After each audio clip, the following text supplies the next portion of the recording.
That's gonna be funny for the people on YouTube. Okay.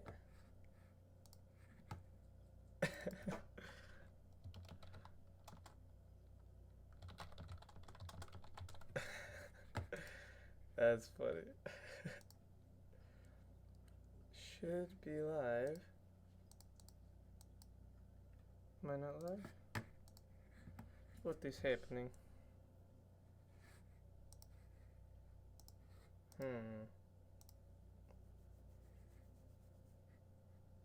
There we go.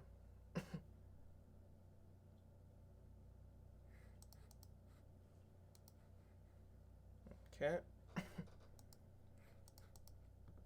Well, if you're listening right now on YouTube, Gumby, who I'm about to interview, is not here yet because he wanted me to go live so that he could host me first and have all his people in here. So it's going to be a little bit of just a second here to wait before it begins. So just bear with me. Maybe fast forward a little bit if you're watching on YouTube. This will be much later, of course, if anyone is in here live. And if you're in here live, thank you. A little bit of a pre-podcast shenanigans. Oh. But no one would be in here yet because I have not tweeted.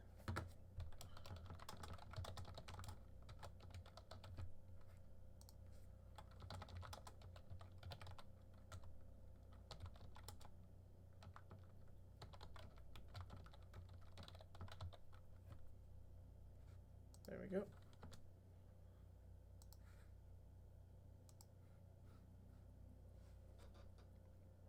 Okay. That's all groovy. Oh, okay. Dude, I can't wait to talk to him. That was funny.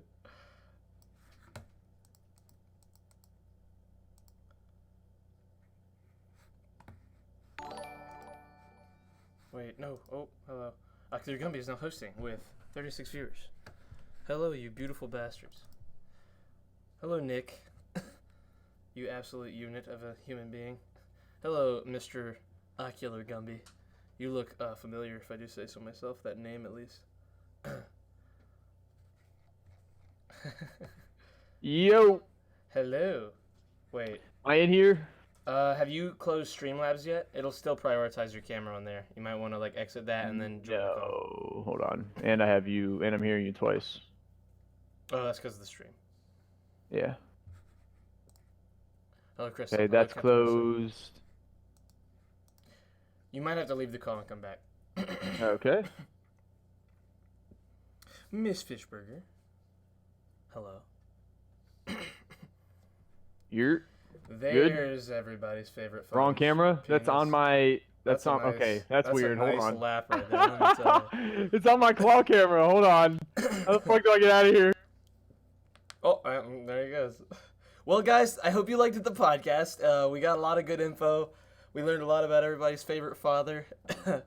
That was fun, you know. I enjoyed it a lot, and this was a good learning experience for all of us. I feel like. I think that we can all. Oh, okay, never mind. I guess he's back. All right. Are we good? I was just telling them about how good of a podcast that was, and how we basically covered all the bases, you know. Yo, I was really out here with the claw cam for the guys. I was really This guy DMs me. Hold on. I said, okay, here's the Discord. Join any room. Wait, thank you, Mr. Fishburger, for following. He joins, or I tell him to join a room. He says, I'm in there. Go live. I was like, whoa, wait. That's not how you do it. I said, I need you to be on the webcam. Is that cool? Through Discord, he says, yeah, that works.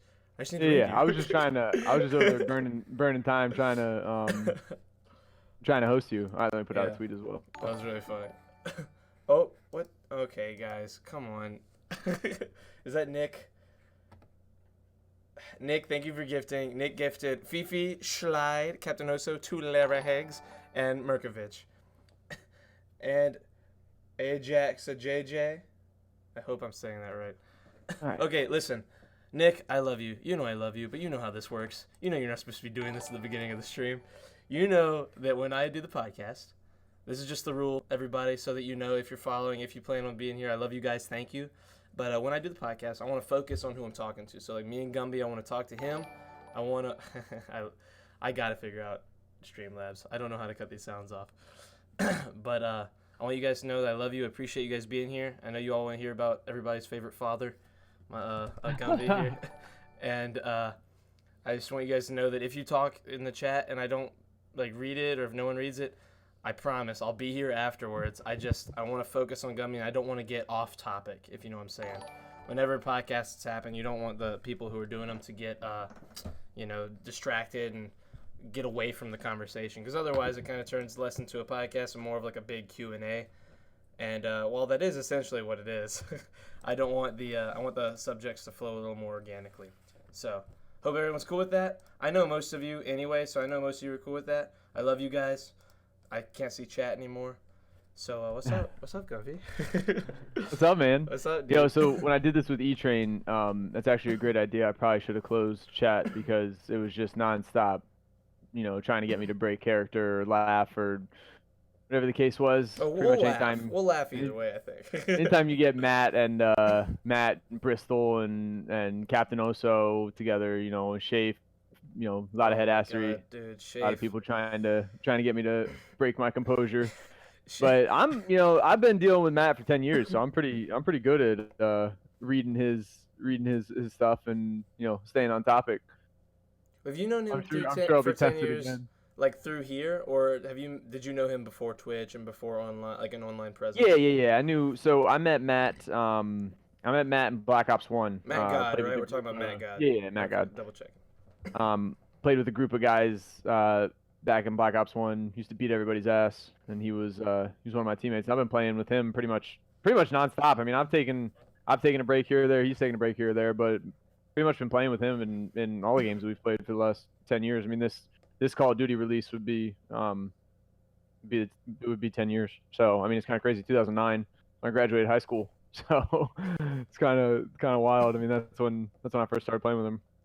See, that's one. As many people as I've gotten to know through here, and it's a lot of people now.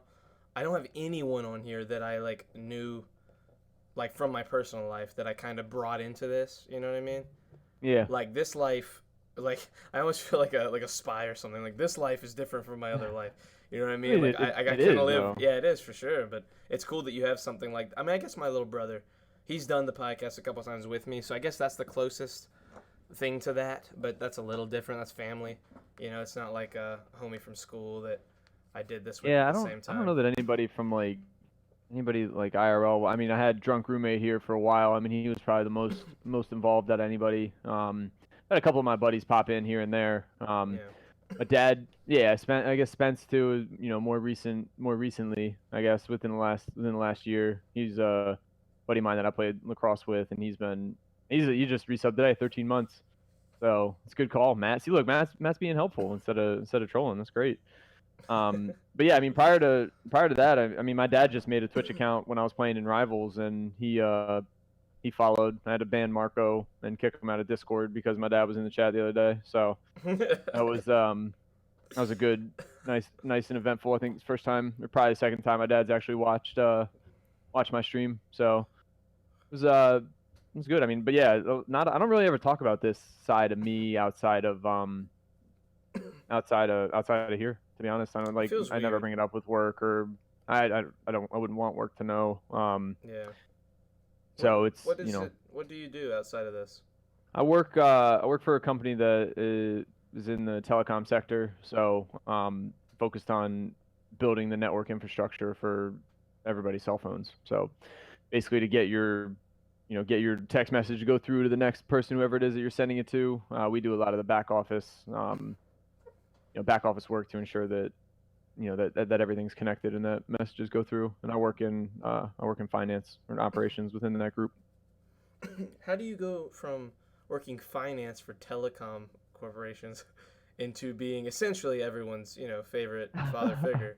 At least in my eyes, I think of you as a at the very least the super cool uncle that I enjoy asking about dating advice. That's how in my head. Yeah, I'll take the uncle. That's who I'll ask.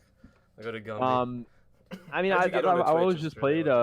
I've always played, played video games. It's just been a big passion of mine. And I was playing games long before I even knew that I'd want to go into that field or do anything along those lines. So it's kind of just always been there. I mean, I'd say that I've been doing this longer than I have my real job, but I interned there when I was in college. I really liked it. They really liked me. Did a good enough job to where they invited me back, and I've been there 6 years now. So it's the only job I've ever had, which is kind of unique. I feel like a lot of people move from job to job in my friend group outside of Twitch. A lot of them are on their second or third job by now.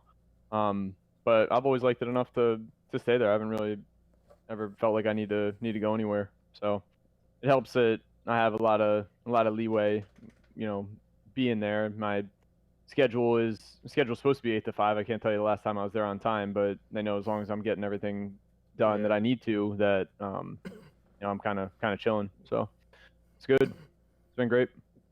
You're one of those people that when I met you, I knew your name, but I didn't really know, like, I hadn't been in there a lot. You and Tuba.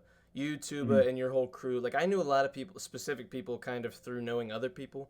I knew Crystal really well just because she was friends with Monica, and Monica's with Hmm. Danny. Danny's my friend. And, Yep. uh, and give or take a few people. Captain Oso, I know, was all over the place. He's in a bunch of different chats, so I've seen his name. And there's Hmm. plenty of people that like it was kind of like friend of a friend that you realize you were in the same town with for 15 years and just never met, and you end up being real close. Right. Like that's how you and Tuba and a few of the like surrounding MFAM streamers, at least that's what I call you guys. People who are basically Yeah. MFAM. Uh, it was so cool meeting everyone all at once like that in Anaheim from that big community. Because I forgot that when I went there that I'm not the only person. Like my group isn't the only group in the MFAM. Like I was like, oh, I forgot that this is happening to other people and that other people are experiencing this, and like they know how awesome it can be, just like it's happening to me. Because I've talked to so many people. The one thing I do talk about IRL with people about this is how insane I think it is, and how I know like I don't even try and get them into it because I know that they won't understand it unless they want to do it. So what I do try and tell people is like you'll form connections you didn't understand you could have with people, like just from talking to them. You know what I mean? Oh yeah, facts. Because I mean, shoot, these the group that you mentioned. I mean, I talk to them more than I talk to my anyone. my normal friends. I mean, even my family. I mean, anybody. It's like pretty much on a daily basis. I mean, Twitch is very unique in that aspect, in that no matter what time of day it is, or what's going on in your day, you can always find somebody within either the MFAM or just in general in any communities that you're a part of, and go and interact with them. I mean, it's literally 24/7 interaction, and I think a lot of people misunderstand Twitch, and that they think that it's all online. It's not real. I mean, it's a lot of times I'd argue that it's more real than some of the people that you deal with on a day-to-day basis, just because you can. I mean, it's a double-edged sword, right? You can be whoever you want to be on the internet, but people see right through people that are fake, or just putting on a show. And I feel like the people I've gotten to know on Twitch. I mean, I've certainly run into a bad egg here and there, but Oh yeah. for the most part, people in the AmFam and the greater community of it are some of the best people you can find out there. Honestly, I mean, it's kind of strange to say that, but I wholeheartedly believe that just the way that Nick's kind of set up the community, and the way that a lot of people have fallen into it. It really is a special group of people that it's kind of hard to find in your day-to-day life. Um, so it's really, to me, it's really unique. It's really cool, and it is difficult for somebody to understand it if they're not a part of it. And I don't know that they ever will. Yeah. And like you said, it's not something that you can really explain. It's just something that You kind people of kind of got to experience. experience for themselves in order to see it and believe it.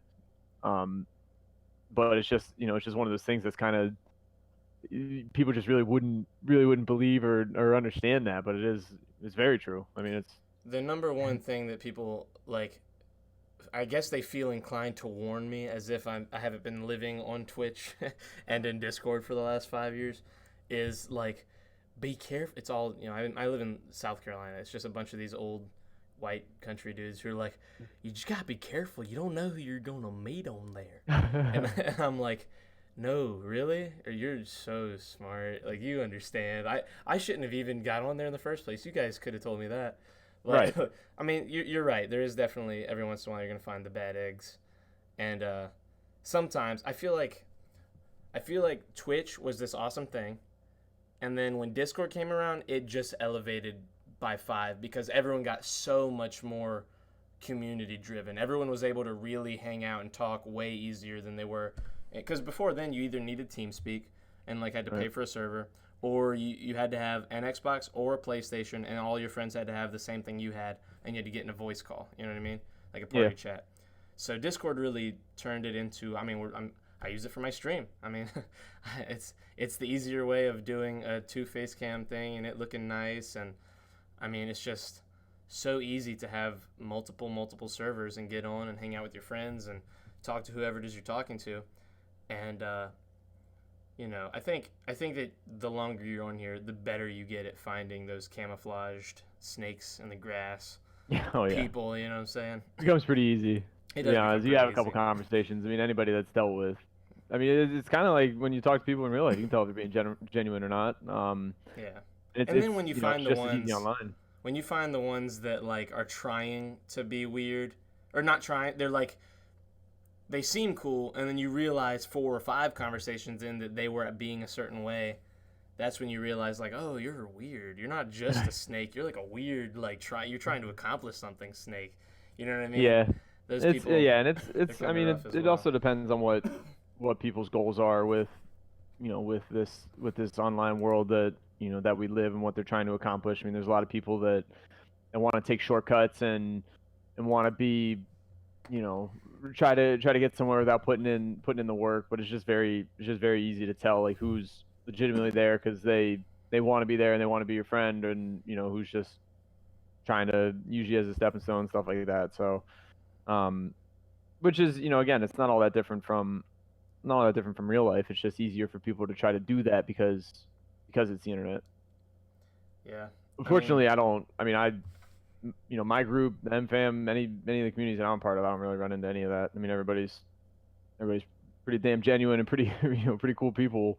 Um, that I kind of proved in Anaheim that I'd really enjoy hanging out with in real life on a oh, day-to-day dude, basis. I mean, you we had a blast in Anaheim. I've gotten good. That was my fifth time. 1, 2, 3, 4, 5. That was my sixth time, fifth or I'm dumb. It's my fifth or sixth time going to an event and meeting a bunch of people that I had some knowledge of if I hadn't met yet. Yeah, And I like to think after the 200 plus people I've met that I knew online first, that I've gotten decent at reading people.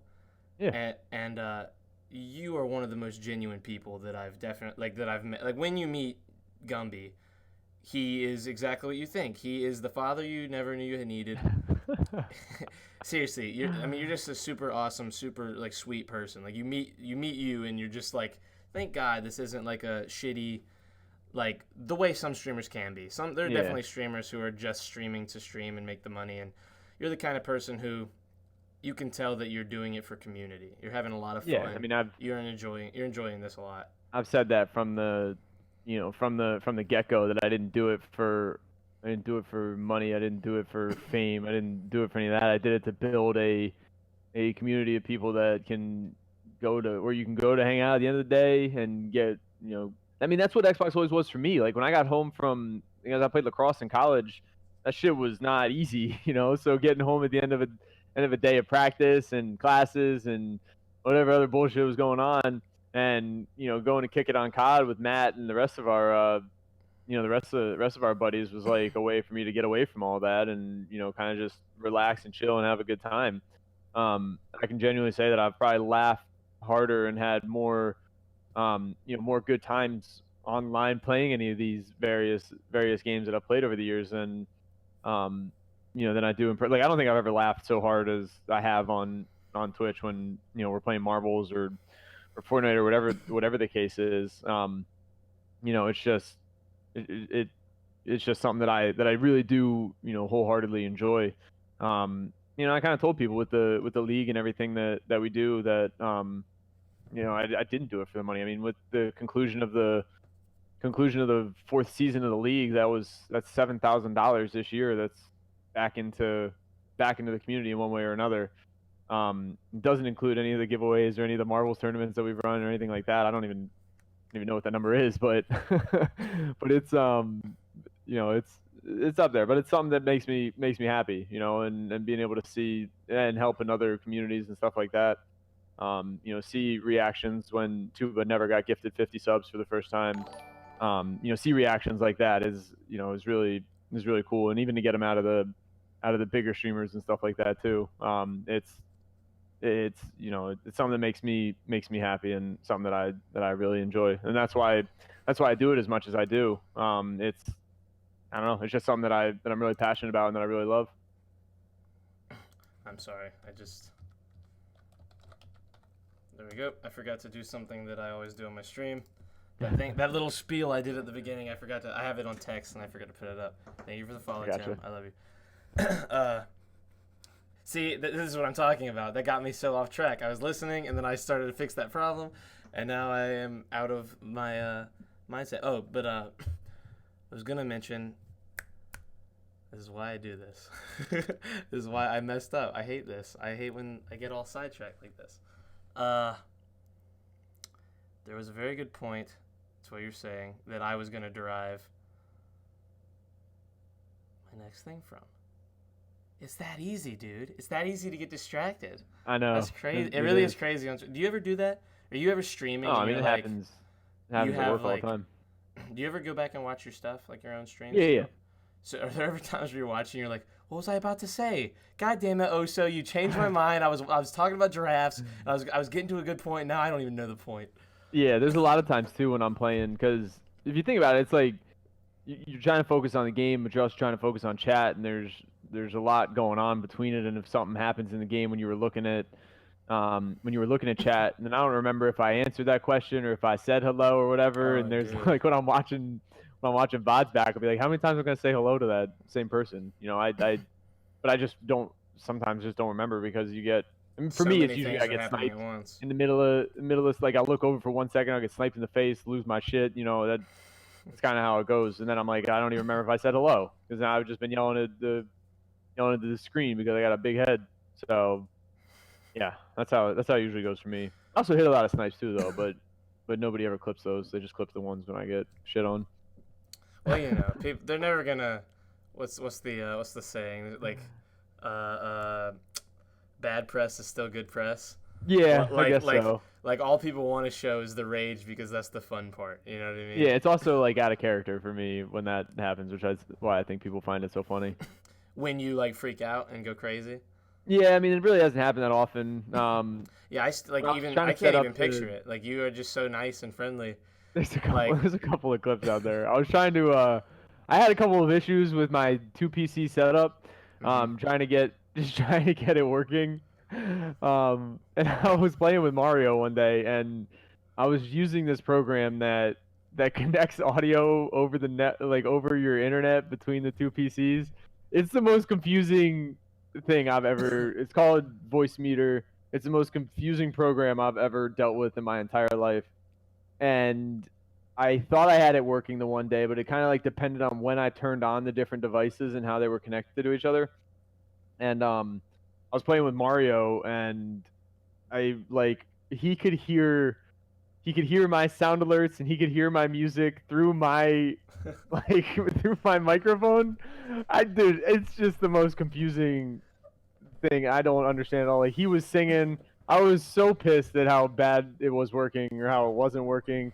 And then Mario is singing, so I'm like laughing, but I'm still mad. And we try to play a game, and people were playing nonstop sound alerts, and like there's just like, oh brother, this guy stinks over and over again in my headset. Oh, brother, and then I get sniped, and then I smashed my desk and yelled pretty loud. I don't know. It was quite the day. That was. I'm so glad I'm past that we figured out a better way to You're not connect past the these PCs rage though. together. You're I definitely don't really gonna ever get mad, continue man. raging. There's nothing really to get mad about. I'm Well, yeah, mad is one playing a thing, game, but but like audio issues, whoo! Audio issues are a different story. That was something else that day, man. I don't think I've ever been that frustrated on stream. well, you know, there's like opposites though. I mean, where for you it's crazy to rage. There's the streamers like Tim, who very rarely he'll go lighthearted. He'll be like genuine and have like a that's not true. He'll be genuine, but he very rarely will he get into like mushy gushy conversation on stream, you know? So I think everybody has that. I think the really famous guys who kind of keep their personal life out of it, it's special when you have that personal moment with them. And then with you, someone who's so personable and happy, it's super fun to watch you lose your shit. You know what I mean? Like it's one of those things where I mean, you got to kind of give in to just being a person. It's usually around me getting sniped more often than not. That's typically when when I lose it a little bit. It's very frustrating for me when I get sniped, especially when it's stacked up on top of everything else. How often do you find yourself meeting new people on here and in the span of one conversation, one chat or one stream where they're in chat and you're talking, they just immediately stick around and you form this connection right away? It's actually it doesn't happen all the time because it kind of depends. I know that like there's a lot of different talent on Twitch, and you know people might be looking for different things. You know when they're going from channel to channel to find a home or whatever it is. But I know like recently with you know there's been a few people that have come through chat, and then all of a sudden they're there every day. You know, and they're just they're always there. They're there at the start. They're constantly there throughout the stream and stuff like that. You know, which is great. And then there's people that have been like that since the day that I met them, and that was for a lot of people that was a year and a month ago or so when I played in that Xbox only MFAM sub tournament. Yeah, that really popped. You really popped off at that point. Everyone. I mean I've got a lot of people that are hitting. I guess it'll be on 13, 14 months here in another week. Assuming that they continue their subscriptions, but you know it's really cool to see, and some of my best friends and people that I hang around with every day are people that I met that night. So you know it was a really cool opportunity, and I'm glad I played well. I'm glad I made it far enough in the tournament to you know to kind of prove to people that I can do it.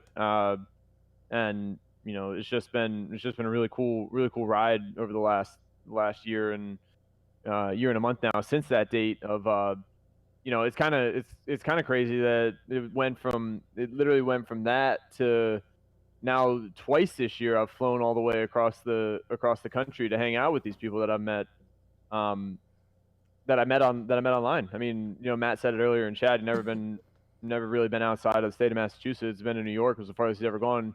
Flew all the way to California to hang out with us. I mean, that's, you know, kind of cool to see, you know, getting people out and doing things a little bit outside their comfort zone, or at least giving them a reason to go across the country and stuff like that. And, you know, you asked me a year and a half ago, I never would have been flying, you know, twice across the country to go hang out with people that you know that I met online. So it's just crazy how things develop. Trying to convince my father that I was gonna go at 20 years old, like, yeah, I'm just going to go to Vegas with this Armenian guy I met online, and we're going to get a room together. And, like, that was me and Alberto, our first event. Like, I was nice. Like, that was that moment of, like, hey, right. Dad, like, I could do this, right? And he was like, I mean, fuck, you're 20. I mean, I guess. I can't really stop this. But, like, are you sure this guy's cool? I was like, if he's really a criminal, if he's someone trying to kill me on the internet, if he's gone to some tremendous lengths, so maybe I should just pay him off at this point. Like, it was that, you know, I've known him for like a year and a half. Yeah, it's like, guys really thought this one out. Spent every night talking to him about the most ridiculous shit. Like, and after I went there and after I met him and Neo and Gage and Nick and a few other people, that was when I was like, oh, okay, this is the kind of shit that's going to stay in my life forever. Yeah.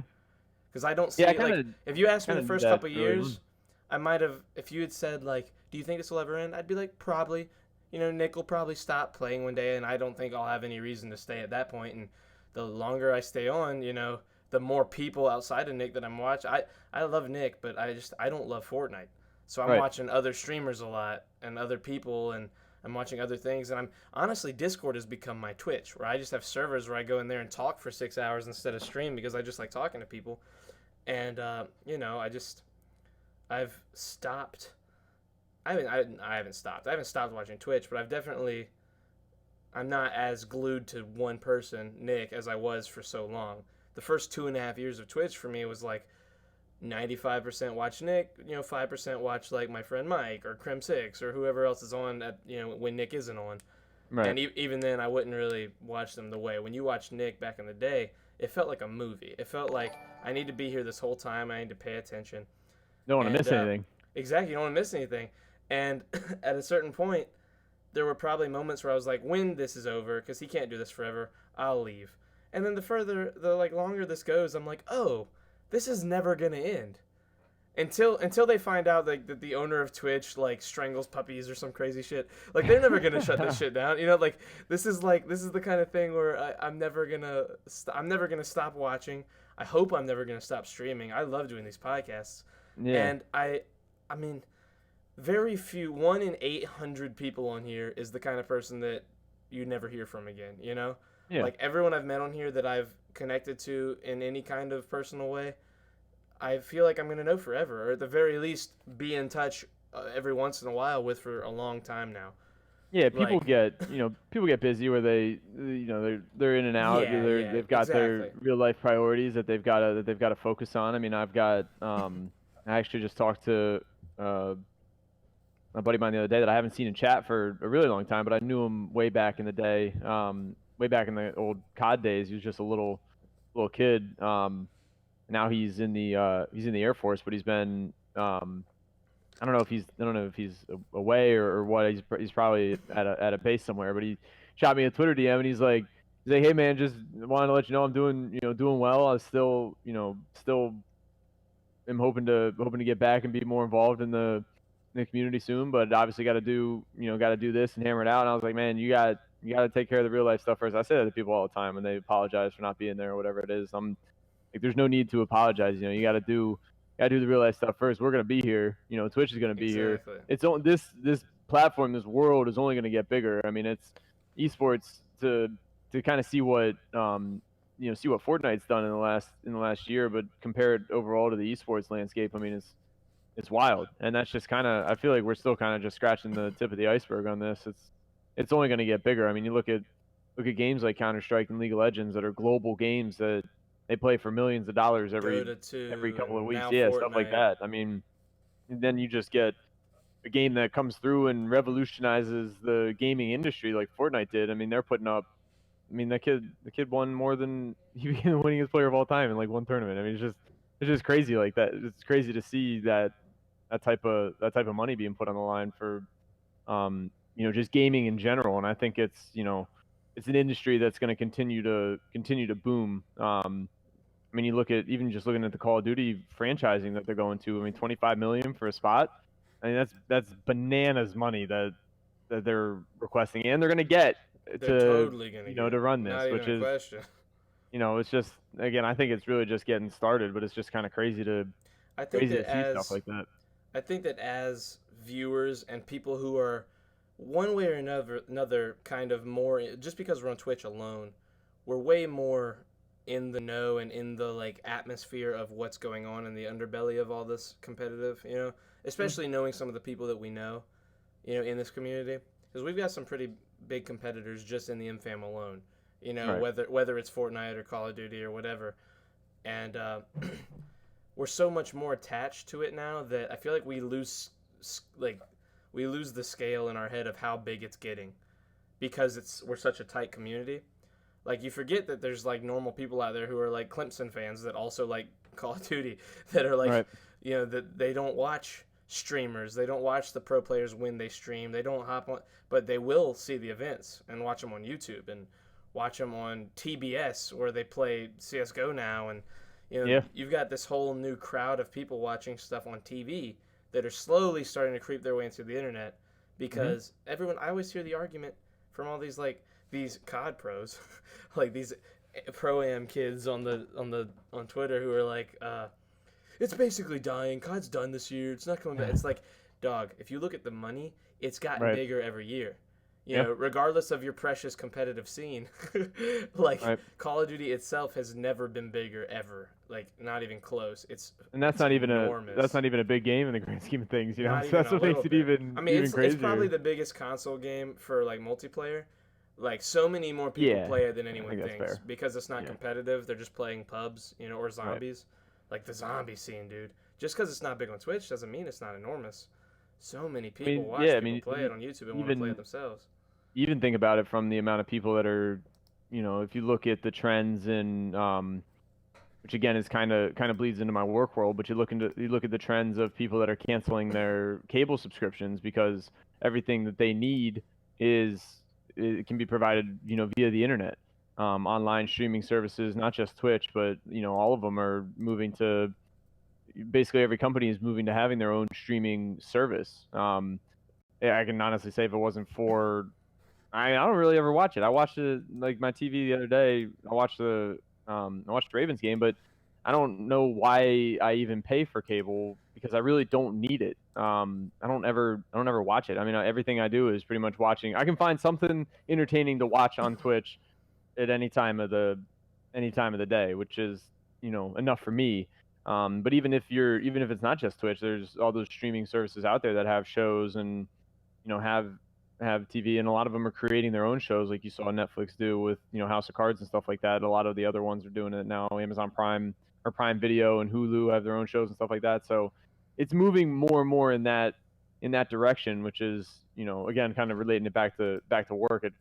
It hurts sometimes those multimedia companies, which is how they consider themselves. Everyone thinks they're just cell phone companies, but you know, the Verizon, AT&Ts of the world, they provide a number of different platforms in order to be able to view content, and their push is so much to be able to do that via mobile rather than through the traditional, you know, cable platform that they've you know focused on for years, you know, leading up to this, which is why it's kind of a great industry for me to be in, because everyone always wants the latest and greatest cell phone. They're always going to want all of that data feeding through to their phone and be able Until to, it's just you like know, transmitted and put inside our body, and we just are right, our yeah, until phones. they come up with the next crazy shit where you got like a chip in your brain or something, and that's Yeah. how you just think you're a text to somebody, or I don't know. I mean, who knows? It's Yeah. kind of crazy to look at, you know, if you ever taken history class, how things used to The be, and people progression of things in no time figured at out how to all do is this crazy. even. You know, everyone Yeah. takes it for granted now, but how do you figure out how to get a camera to work and plug it into this and that, and all of a sudden we can see each other and talk to each other? I mean, I don't know how it works, but I somebody mean, figured it how out. does your eye So, work? You know, like what's going on there? Like, how am I seeing? What am I seeing? How right. is it there? Like, what is like? It doesn't make any sense to us. That wasn't Like, invented though. I mean, exactly. Oh, to for my sure. point, Yeah, like yeah, that, it's kind of just how it's always been. yeah. Yeah. I mean, it's insane how fast everything. I mean, just you know, just 10 years ago. Yeah. You know how everything's You changed. think of I mean, a lot of them, you flip know, have been phones. pushing, like Mario mentioned earlier, 5G. I mean, they've been pushing that, but people forget that 4G when it came out, you know, 5, 6 years ago, whenever it was. I mean, that brought along Uber, it brought along Instagram, it brought along, you know, the actual use of Twitter, apps like, you know, Tinder and, you know, crazy shit like that. So I mean, Uber is a global application Yeah.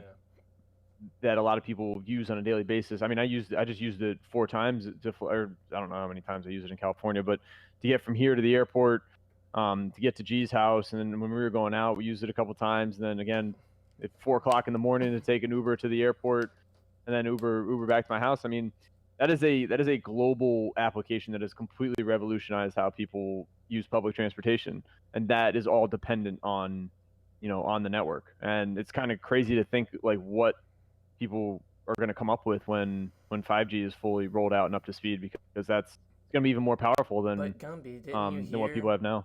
5G's gonna fry our brains? Yeah, Come dude, on. you'd actually be surprised at how often my, you know, the teams that I work with that work for our company have to deal with people that Really? like show up to zoning hearings and say, I don't want this to be put in my neighborhood because my child is going to be born with 2 heads, and it's like a legitimate concern. if we have to bring experts and like lawyers and all this shit to come and testify and be like, no, it's proven time and time again that no bad shit's gonna happen to you because of this. Like, it's crazy, dude. Like people, I don't know, man. A lot of people live Your under kid rocks, might but stay dumb, but that's just because you're the parent. right. Like, Some of the stories I've heard, like I don't ever have to go do any of that shit, but some of the stories I've heard, I'm like, Jesus, I can't. There's a group in Florida that every time they try to work in a particular county, the same person shows up and they're like, ah, fuck, Dale's here again. You know, this is gonna go from like a is that the ten guy with minute the three hearing to an snakes? hour Yeah, it's the hearing guy because we with the got to three snakes. listen to him complain about whatever the hell he's gonna say. So it's I don't know, man. It's just how people are. I mean, I You guess they're know, just worried, concerned with change. I think more than anything. That's always the biggest thing. People don't like change. you know how you can like audit classrooms like at colleges? Like you just sit in there and watch and listen. Hmm. I kind of want to audit some of those zoning hearings. Yeah, And I mean just they're. hear the crazy shit that some people actually say. I'm sure some of them are funny, man. Right. Again, I don't plan on being in any of them, but who knows? I mean, who knows what I'll end up doing? But that part of it certainly doesn't appeal to me. I mean, they get to do a lot of cool stuff, like help people out, because obviously, if you know, if you get selected to have cell phone equipment on your property, you're making a pretty penny off carriers for that, just for renting your space. Which is when I found that out, I was like, I can build one right on the roof. I don't care. Like I don't care what it looks like if they're gonna be paying rent for that. I'm chilling. But yeah, I mean, I'm sure that part of it's pretty fun to help people out like that. But there's definitely parts of it that are like, geez, I got to deal with this person. Whenever I think about like if I ever want to leave where I live, like I enjoy the people I'm around. I'm in like a shitty place. Like as far as like I'm in South Carolina, there's not a lot near me, but I do like the people I live near. You know, my friends and family. Hmm. But the only thing that like keeps coming to my head is like, yeah, but there's no internet here. Like I have Yeah. just good enough internet to run a stream with a webcam. You know, like I could never do gaming if I really, even if I wanted to. Like the internet's just so bad, I just It'll wouldn't. be there eventually. I mean, that's a Yeah, big push with this is to make it to the rural areas I'm hoping that that Google aren't. Fiber and better lines even just get in for hardwired internet and Yeah. just anything. You know, just because right now it's like I think it's $7,000 per every third mile. Jeez. Like for us to run it if we want to run it, because we can like they'll run it, but we have to pay for it. Is the thing here. Right. Yeah, that's crazy. And I mean, there's cities 10 miles away that are getting it run in just because it's the new thing and they're having new lines put in. So like they won't do any of it unless it's a new line being put in like by the company, Right. which is Yeah, I mean, it's gonna get there eventually. It's just a matter of time. oh yeah. But that's, look at It sucks a good watching it example of that happen. is, It sucks when I'm watching my friends, be able to play all these certain games or stream or do whatever, and it's like I could do it. Like I got the items, I just don't have the I don't have the I mean, a connection good yet. example of that was, I mean, look at Tino the Lard. I mean, he used to drive Oh my however long god. to an office so he could stream, but he couldn't get it at home. Now he just moved all the way across the country to be able to do it. I mean, Mhm. but that's not even an uncommon thing. I mean, that's realistic nowadays. I mean, people need certain services in order to be able to do the things that they love and want to do, and if they can't get it in a particular area, there's a lot of areas that do offer it.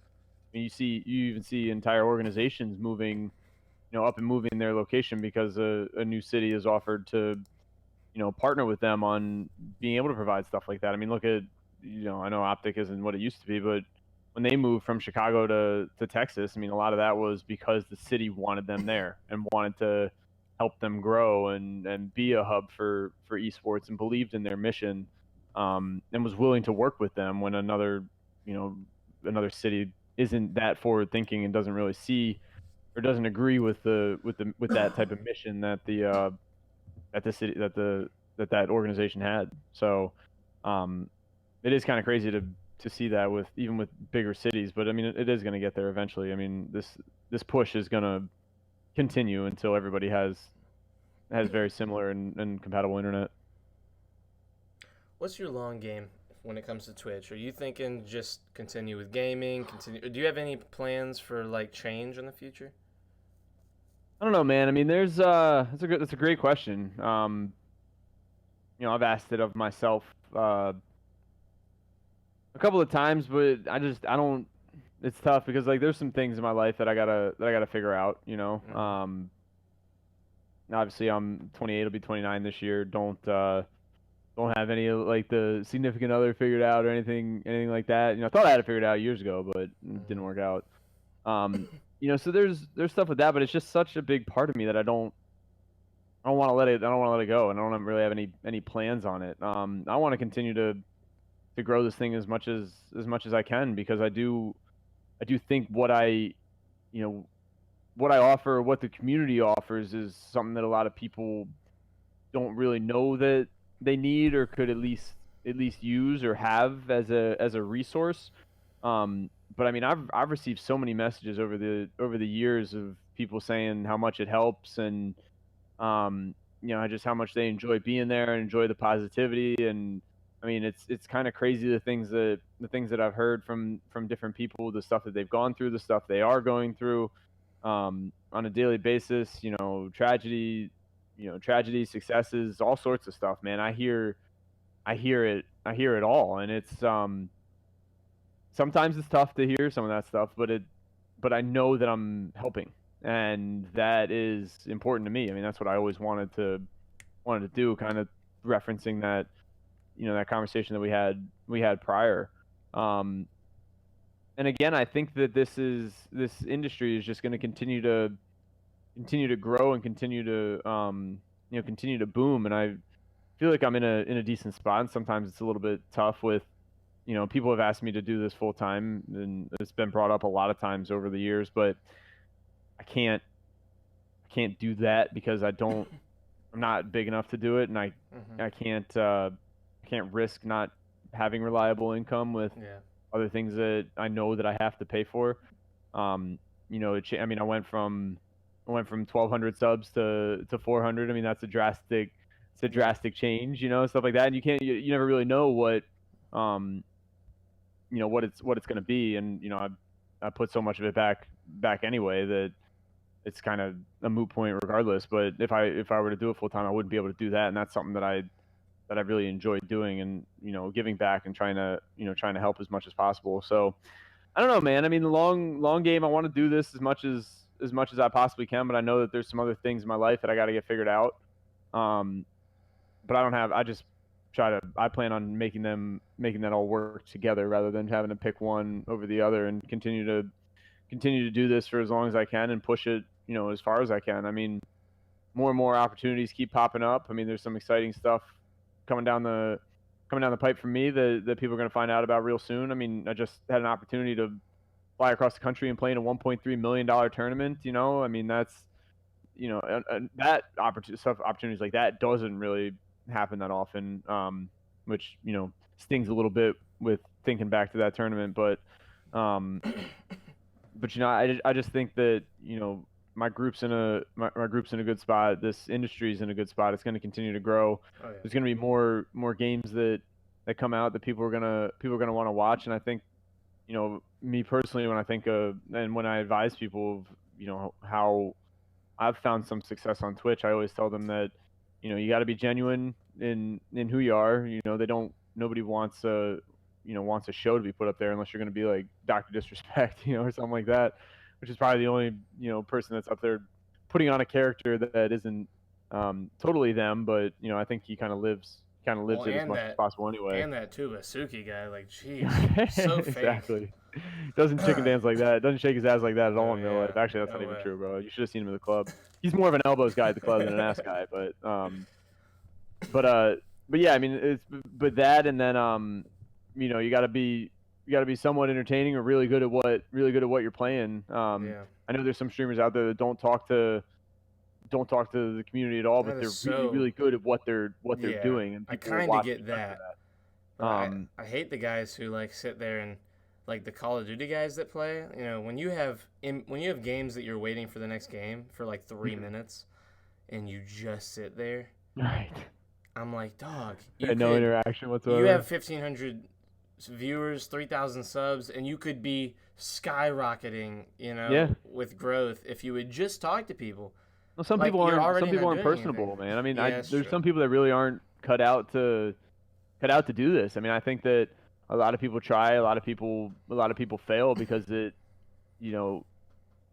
to. I mean, I don't know why I remember everything on here as much as I do. I wish that I could have remembered, schoolwork as well as I do. But I mean, I see people on here that I haven't seen in 3 years that pop back into chat, and I recognize their name, and I can have a conversation about, about their daily life. I mean, I can go through, even in chat and talk about, people.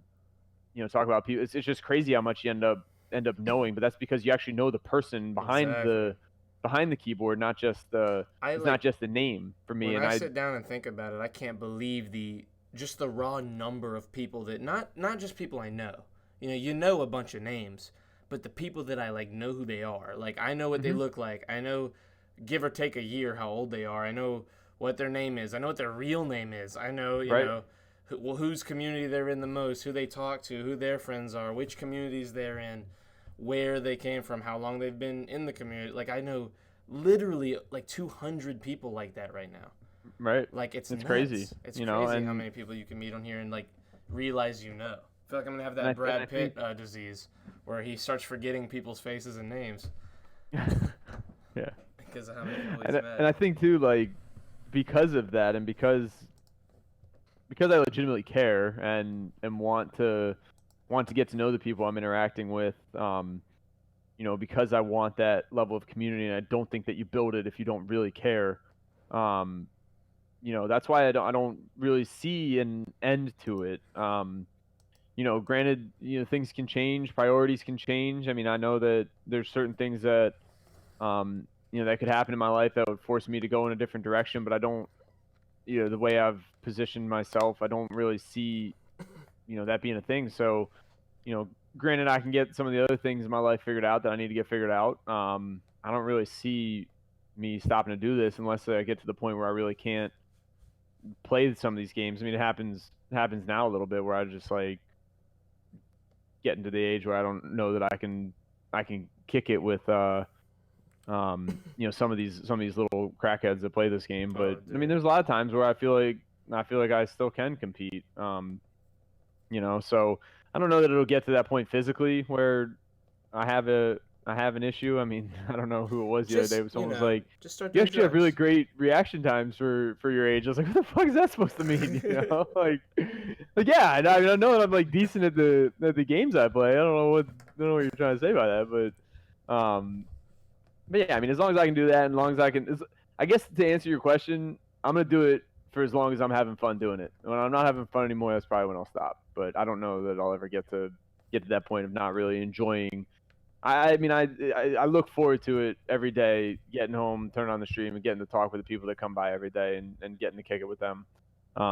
It's typically the highlight of my day and something that I enjoy the most. So until that changes, which I don't really foresee changing, I want to be here and doing what I do.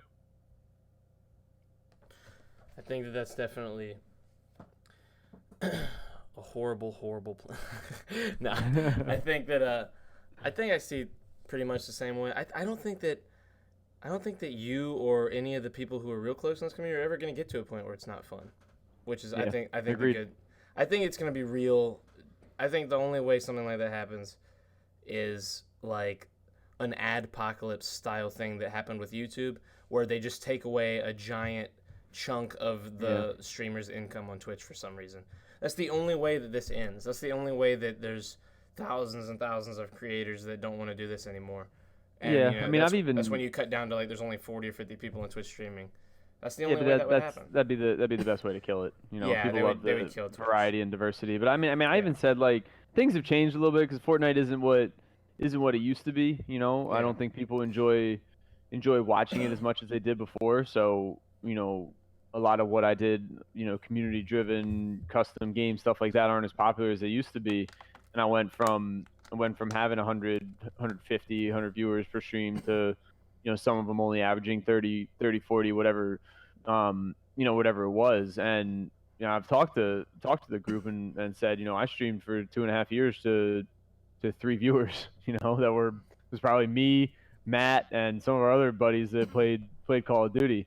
I obviously never want to go back to that because I really enjoy the interactions that I have on the platform now, and it's something that I certainly want to continue to do. But this is something. I mean, just just gaming in general is something that I'm passionate about, and I'm gonna continue to grind and do regardless of this scenario. Um, I mean, I'm 3.5 years into this and haven't really slowed down at all. So, um, again, as long as I'm enjoying it and kicking it and having a good time, I'm sure some other people will too, and we'll continue down this road. You should do this, dude. You're good at this. You should do podcasts. I mean, I'm not saying, change the, structure of your whole stream, but, every once in a while, maybe have someone on. Yeah. You're a talker, dude. You don't stop. I mean, you're good at it. Like, you're articulate. You're articulate. I don't mean it in a bad way. I mean, you're very smart. You're awesome. You're our father. We enjoy hearing you speak. Like, I knew when I started this one specifically, I was like, I'm not going to have to. So I have certain people on where it's like, okay, I need to take over for a minute and let them have, like, I need to give them a lot so that they can talk for a second. And have their material to work with. Yeah. And you don't need it. Like, I don't have to sit here and preach to you. I don't have to tell you a story and that give you time to come up with something similar or just have a cool view of it. Or, you definitely have all of your information and you don't need much to go on. I mean, you'd be good at this. I mean, it's kind of public speaking background. I mean, I've grew up playing team sports. Like I mentioned, played Division I college lacrosse, and have been a team captain, and led people and stuff like that. And with doing that, you have to you can't be soft about it, and not really speak authoritatively or have your thoughts in line when you go to talk. I mean, even with job interviews, presentations in classes, stuff like that. I've gotten pretty good with it, even if it's like a media review for for something that we've done. I've always been pretty good at public speaking because of that background. I mean, even when we did the interview in Anaheim, I mean, I felt natural to me. It didn't feel weird or anything like that, to be able to go up and do that, and somebody to give me material and me to talk on it. I mean, it's kind of just, I guess, an acquired ability over the years with the different things I've been involved in. I think age definitely as well. Oh yeah, helps for sure. out. Maturity, I mean, in this kind of like community, you're going to be dealing with a lot of younger dudes, a lot of younger people in general. Mm-hmm. So some of the people I've had on, have been younger, and I mean, it correlates really, like, obviously. Like, I had Elbow on; he's like 50 or something, and right. I mean, I think it's accurate. It's like, yeah, super, and he's like. That was my stream it was the longest stream to date. Like, that was like my 5th or 6th stream, and the first 3 or 4 were like an hour and a half, 2 hours, and his was like 3.5 hours. It was the first one that went really, really long. And I was like, yeah, that kind of translates. I've sat in Discord with Elbow for 7 or 8 hours, and Jesse and all the old farts. Like, I'll sit right, there yeah. I mean, you get them hours talking, all of a sudden they're talking about, Cracker Barrel and back in my day, back when TV was black and white, and shit like that. It's stuff like when they were kids. Yeah, Metamucil. I mean, it's just they could just go on and on. You give them something, and they just start running with it. So. And they can't stop because they're old and they have to get their opinion out before they die. Exactly. They like how they sound. I mean, if I'm. Ilbo too. The whole time he gets to stare at himself and look at his beard while he's doing this. I mean, it's really selfish if you think about it. Like, why would? Why? That's why I went 3 hours. Man gets lost in his own beard. He's looking at his own beard, and like him looking into his beard is his own script. He just reads the script that his beard is feeding him. There's something about dude. I mean, Matt's the same way. I feel like the guy who goes in the bathroom, looks in the mirror, all of a sudden he's reading a book because he's just looking into his beard. Oh yeah. So. I don't know. It's got to be something. I've never had the long Great beard. hugger, I can't grow. I've tried to grow it, but I can't. It doesn't grow out like that. It just kind of curls into itself. I've given up on my cheeks. My cheeks are never gonna grow hair. It's just the Walter White mustache goatee. I've just kind of given up on trying to look like my Twitter Abby. I use the Face app for my Twitter Abby to have a beard like yours. Oh really? Yeah. Is that what that was? I saw that the other day. I was like, damn, I didn't know Charlie did that. No, I can't do that. I wish I could, dude. I looked at this picture. I was like, wait a second. I've never seen that before. I was like, when did he have a full beard, bro? What? I wish I could. I just can't. I just can't grow it. I mean, I might one day. I'm still young. I'm not Yeah, as. yeah, yeah. I'm still a Still whippersnapper. trying. My only problem is it doesn't fully connect That's right here. yeah. It drives me crazy. It's like, why not? Why like I grow a mean with you it's mustache, worse man. because it's like, dude, I've got all this here and it won't connect that little one little spot. Yeah, I know I it's know. tragic. It is pretty tragic. But then I you can see get a I these, can get a good I can get a good mustache going though. It's good. yeah. My little brother, he's a comedian. He just wants to push everyone's buttons. So like every time he shaves, which he grows a huge beard and all his facial hair, and every time he shaves, just to ruin everyone's day, he'll shave like a little Hitler mustache, and he'll like send it to everyone. Our grandma, like he sends it to everyone in the family. He's like, I think I've changed my mind, guys, and like he'll do that, and that just I don't know. That kind of shows you what I have to deal with. I get He's it. I great. mean, I used to, because again I've been doing this for 3.5 years now, but for the longest time over the course of the past year I would shave, but I would just shave my face completely clean. Um, and I have a decent amount of ladies in the stream, and they're very vocal about their opinions on how I look and how my cameras are positioned and stuff like that, and they really hated that. So I've kind of moved to, I bought a trimmer and just kind of keep it the way it is now. I don't ever I couldn't tell you the last time I was baby face clean shaven. But I like it more like this too. I almost shaved mine the other day. They I tend to haven't be right. I haven't been baby faced in about 2 years. And I came dangerously close the other day. Like I had the razor and everything. I was like, oh, do I want to? Because I was like cleaning up, getting stray hairs and shit. Yeah. But I don't know. At this point, I feel like it would really look weird. But yeah, The last time I was babyface, I hadn't even gotten a gym membership. Like I've gained 20 pounds and I just look better, like in general, like healthier. So like yeah. babyface me with like my new body would look really weird to people IRL. So They like say, yeah, I I mean, have they to were deal with that. saying that I look like ridiculously younger, which I guess as this goes on, maybe it isn't such a bad idea. But for now, I'm gonna keep it the way it is. Dude, don't worry about what people. I mean, you look great for a 42-year-old. You look fucking beautiful. Okay, dude, you're gorgeous. Don't listen to Good. these children on Twitch. You know who you Right. are, Bree and Rach and fucking Matt and Nick and you, fucking children. Right. I know. I love messing The with my slander. friends, dude. The slander is crazy. It's very fun. Yeah. I forget what it was the other day, or like a couple weeks. Maybe it was like a resub or something. Um. But yeah, I mean, Nick. Obviously, since I've gotten to know Nick and start kicking it with him, like we do, it's just become a roast fest back and forth. And I resubbed, I think, like, I don't know what it was, 13, 14, 15 months or whatever. And he was like, I gotta come up with a new name for you, bro. I can't call you G. I got too many. You got too Got many. too I many was there that Gs, day. you Yeah, he's know? like, I got too many G's. I got Gary. He was like, I got how Nathan about that I small called G for meat? some reason. He's like, how about small meat or baby carrot? How's that sound? I like baby I carrot. call you baby carrot.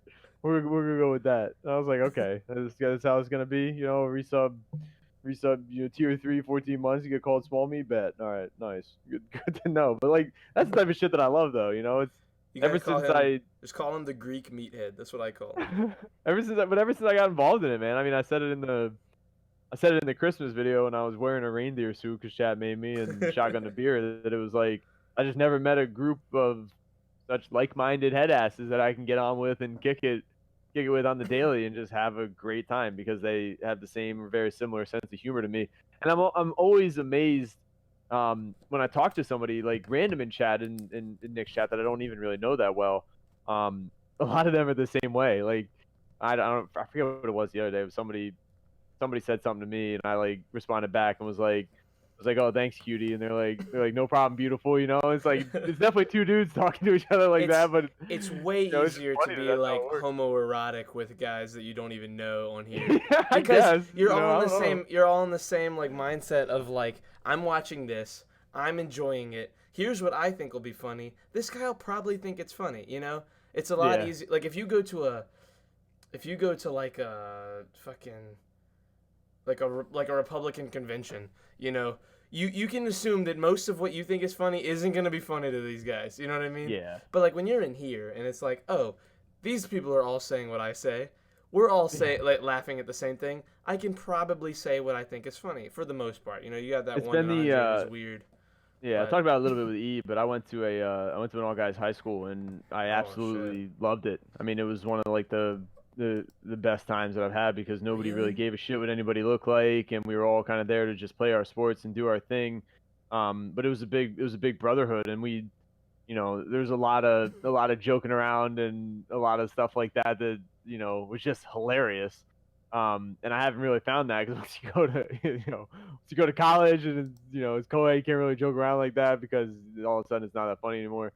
Then you get kicked out of school, you know, shit like that. But back in high school, there was really no rules, and even with the teachers and stuff too.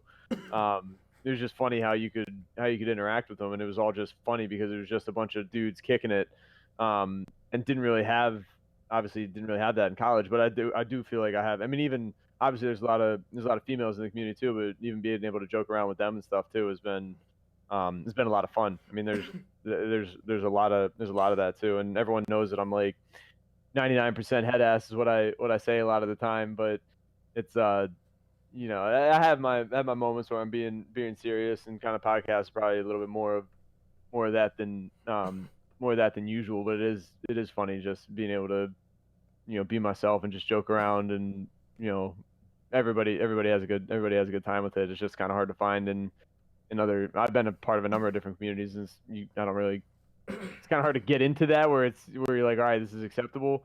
I kind of feel like I need to take Otto with me anywhere I go just to let him test the waters and see Yeah. how, you know, see how it, see how people react and if I can do something like that.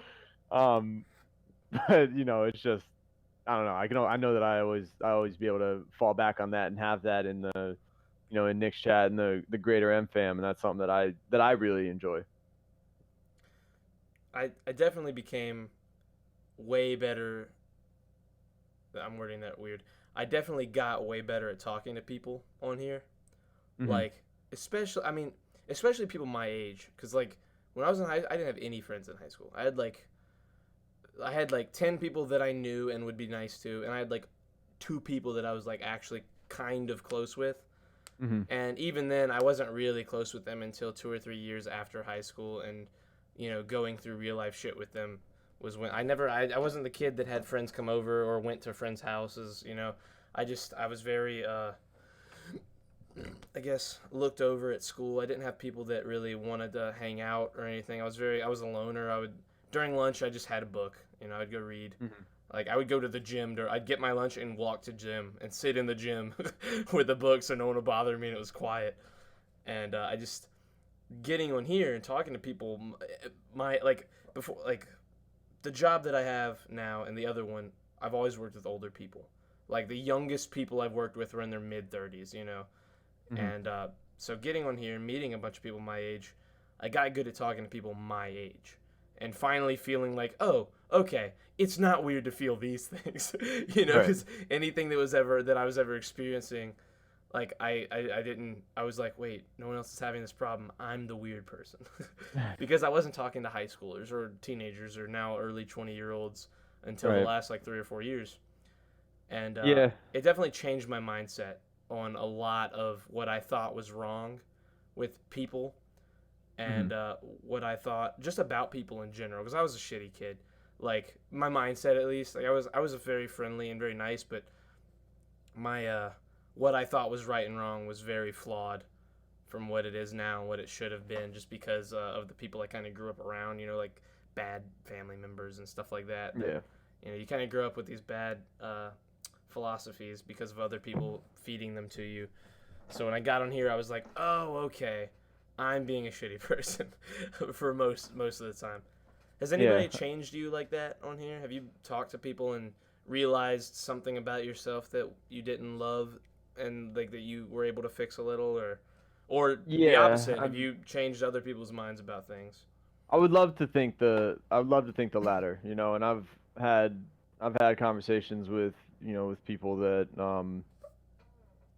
trying to explain to them how their acting doesn't really make sense and isn't going to be a good idea for them long term, um and try to help them grow up a little bit through this, because if they can learn a lesson if they can learn a lesson through here on this platform where there really isn't a lot of ramifications for their actions, um, and not learn it the hard way in real life when you're in trouble, whether it be with the law or your parents or whatever it is, I would much prefer to, if I could go back in my childhood and learn some of the lessons that I learned, the easy way, which is the internet, versus the hard way, which is, with your parents or with the law or whatever it is. I think I would much rather take the one that doesn't really have any ramifications. But a lot of times, that's kind of how you got to kind of screw up a little bit to figure stuff out like that. So, I mean, I'd like to think that with some of the younger group that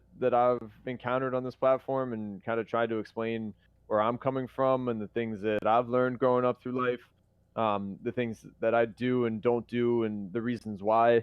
I'd love to think that that's helped some people, and I mean, I'll never know, but I do get messages from time to time from people that are like, the things that you said at the end of stream or the conversation that we had in the middle of the stream and stuff. That's something that really helped me. I mean, we had a conversation not too long ago with somebody that came into stream and wasn't having a great day or week.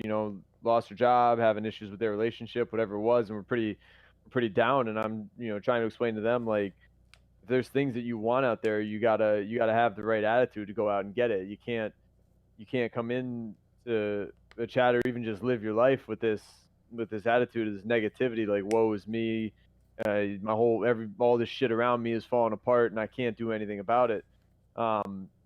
If you have that attitude, then that's exactly what's going to happen. But if you want something and you believe that you can salvage something, you got to have the attitude of being able to go out and get it. And that was, after that stream is when I tweeted that quote that said, whether you believe you can or whether you believe that you can't, you're right. And it's kind of all about your attitude and how you approach things. I mean, I've explained to people that I feel like I live a very stress-free life. I don't fully believe in it. I know it's a real thing, and I know that people that are stressed out about shit really hate hearing that. But I kind of learned a long time ago to not sweat the little things. And if there's, unless it's people that I really do care a lot about, if it's people that I don't really know, I could care less or I couldn't care less what they think about me. Yeah. And that, I don't concern myself with with the thoughts of of people. Exactly. Which was really important for me to learn growing up, kind of trying to navigate your way. I mean, the teenage years are difficult, man. I mean, it's a hard road to figure out because you're trying to figure out who you are and who you want to be. And there's a lot of different influences when, between school and home and work and all these other different things, and a lot of different roads that it can take you down. And it's kind of about just surrounding yourself with the right people and being able to navigate that path. And hopefully, if I can help a little bit with that, then then I'm doing what I feel like I came on this platform to do. But there's definitely people that I've joined chats and kind of seen how they interact with others and stuff. And it's always, a reminder to me, either positively or negatively, if I agree with how they're acting or don't agree, about how I need to treat others. Because, I've seen a lot of it. Baltimore obviously isn't the best city, in terms of, just decent people. I mean, there's a lot of issues here. There's a lot of homelessness, stuff like that, a lot of crime. And I've seen a lot of the homelessness firsthand with some of the programs I worked in college. And you got to remember that these are all still people just like you and me. They're no different. They're still just another human being. They deserve to be treated as such. And sometimes it's a little bit harder to remember that online when you're dealing with, a kid who, is a little kid and probably thinks it's funny to come in with something, something along, try to troll the streamer, or come in with something that's, negative or racist or whatever it is. There's ways to deal with those people, but I do have to remind myself from time to time that, they are still humans, just like you and I. And if they're acting that way, it's probably because there's something else bigger than our interaction on the internet that's bothering them. And trying to get to the core of that to see if I can help, regardless of who it is. If it's somebody I don't know or if somebody I've known for a long time, I think is something that's important. And I don't always do the best job of it. I know people that do really good jobs of it. I know people that do worse jobs than I do with it. But you know, reminding myself that I should be trying to help is important. Do you ever trying to think the best way to ask this? Mm, I don't know how to do it. Where it sounds correct, or where it sounds right, I guess. Do you ever find yourself feeling not that I don't know. I almost this is gonna sound shitty because like it's the way I'm seeing it in my head. You ever find yourself almost feeling like there's not much you can do for anyone, like for the people that have these opinions? Because man, I try and where I'm from, I try and talk to people that I see, people that I know. I try and like, I don't try and go at it like, hey, you seem kind of racist, you should stop. I try and ask them questions. I try and go like, why do you think, like if you don't like this kind of insert person here, like why don't you like this kind of person? Like what is it that I try and ask. I try and like go at it from every side, and I just never see these guys change. And like the problem is like I live in a very like good old boy kind of place. Right. The guys are all the ones that are close are very close, but with that level of closeness, there's like they hate people and they hate them a lot. It's like a give and a take, and I just it sucks because it's like I know that this guy is a very family oriented guy. He loves his family. Like he'd do anything for his kids and his like and the people that surround him. And like I see the good in this person. I see the good, like the who they could be. And then I'm like, but there's this awful shitty thing about him. I mean, we're talking a successful person, Mm-hmm. business guy, done good, awesome to me. I love the guy. But at the same time, it like almost I feel like I shouldn't like him because of what he believes, the things that he thinks, the message he preaches, kind of just Right. about the world and about certain people. I mean, it's a very racist guy in the sense that I mean, and it's hard to try and say anything to Yeah. these people, these guys that you grow up in a certain area and you see these guys and you grow up and you realize they're wrong. That's what I've realized. I've realized, oh, this is a guy who didn't get it. He along the way he wasn't around the right people. It's it's interesting. I mean, to answer your question, I don't feel like Twitch chat, especially my chat, or I Well, mean, yeah. just chats in general, is the place to try to hash something like that out. But the tough part about what you're talking about is you you believe that it's wrong. Hmm. That's your that's your upbringing that's telling you and your conscious that the way he acts is not correct. Yeah. Unfortunately, the way he's brought up is quite contrary to what you believe. So he doesn't even feel like he's in the wrong. Yeah. Um, I not in that same vein, but I've butt heads a lot with my brother. I'm the oldest of five. Me, my sister, my brother, and I have twin brothers that are the youngest. The middle brother I butt heads with a lot throughout my college years, just because the way he would the way he would act towards my parents was something that I really couldn't understand because of the lack of respect and stuff like that. And it was brutal, man. I hated being home. I hated being around him. But I knew that if it came down to it, that he's not a bad person. That wasn't ever the issue. It was just trying to get him to see the other side of it and the way that he should act, or the way that I thought he should act. It was very difficult, and very difficult for me at that age to understand the best way to do that. And I know I didn't do a good job of it. And I know that, obviously he's changed, matured, and grown up a little bit or a lot since then.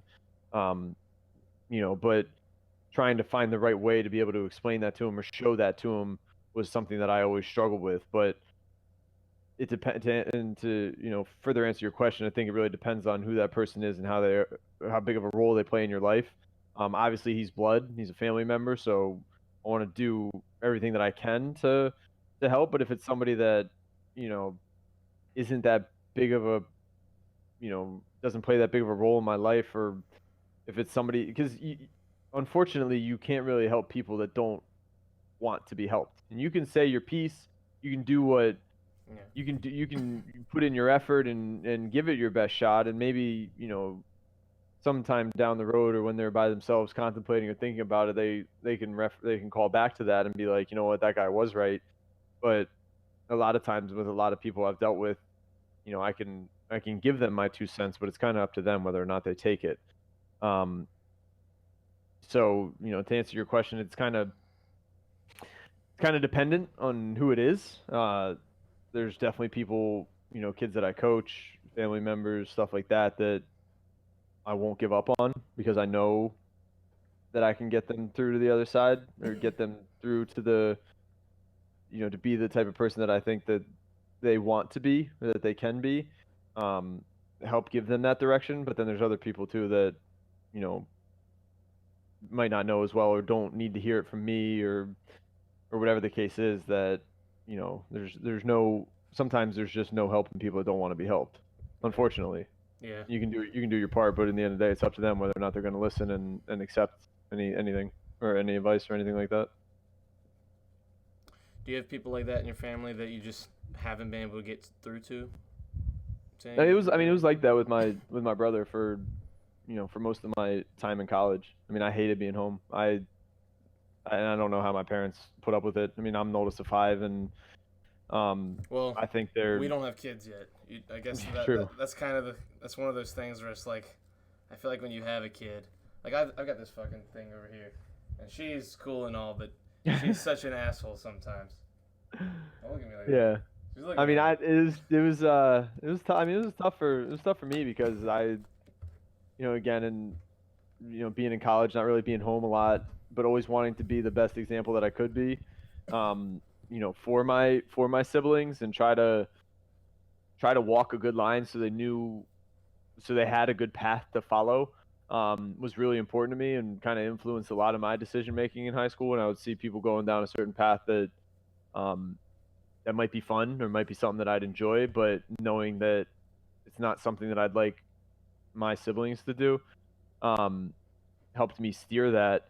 And I wanted so badly for them to have that example in their life of somebody that they could follow. And I think, unfortunately, with him, a lot of the a lot of what I did kind of worked in the opposite way, where he felt like he couldn't match that and didn't even want to try, which was really tough for me to kind of grasp and swallow when I started having those conversations with people, about it, where it's like he doesn't feel like he can follow in your footsteps or in your shoes. So to him, it's like, what's the point of even trying it? And I was like, man, I don't know how else.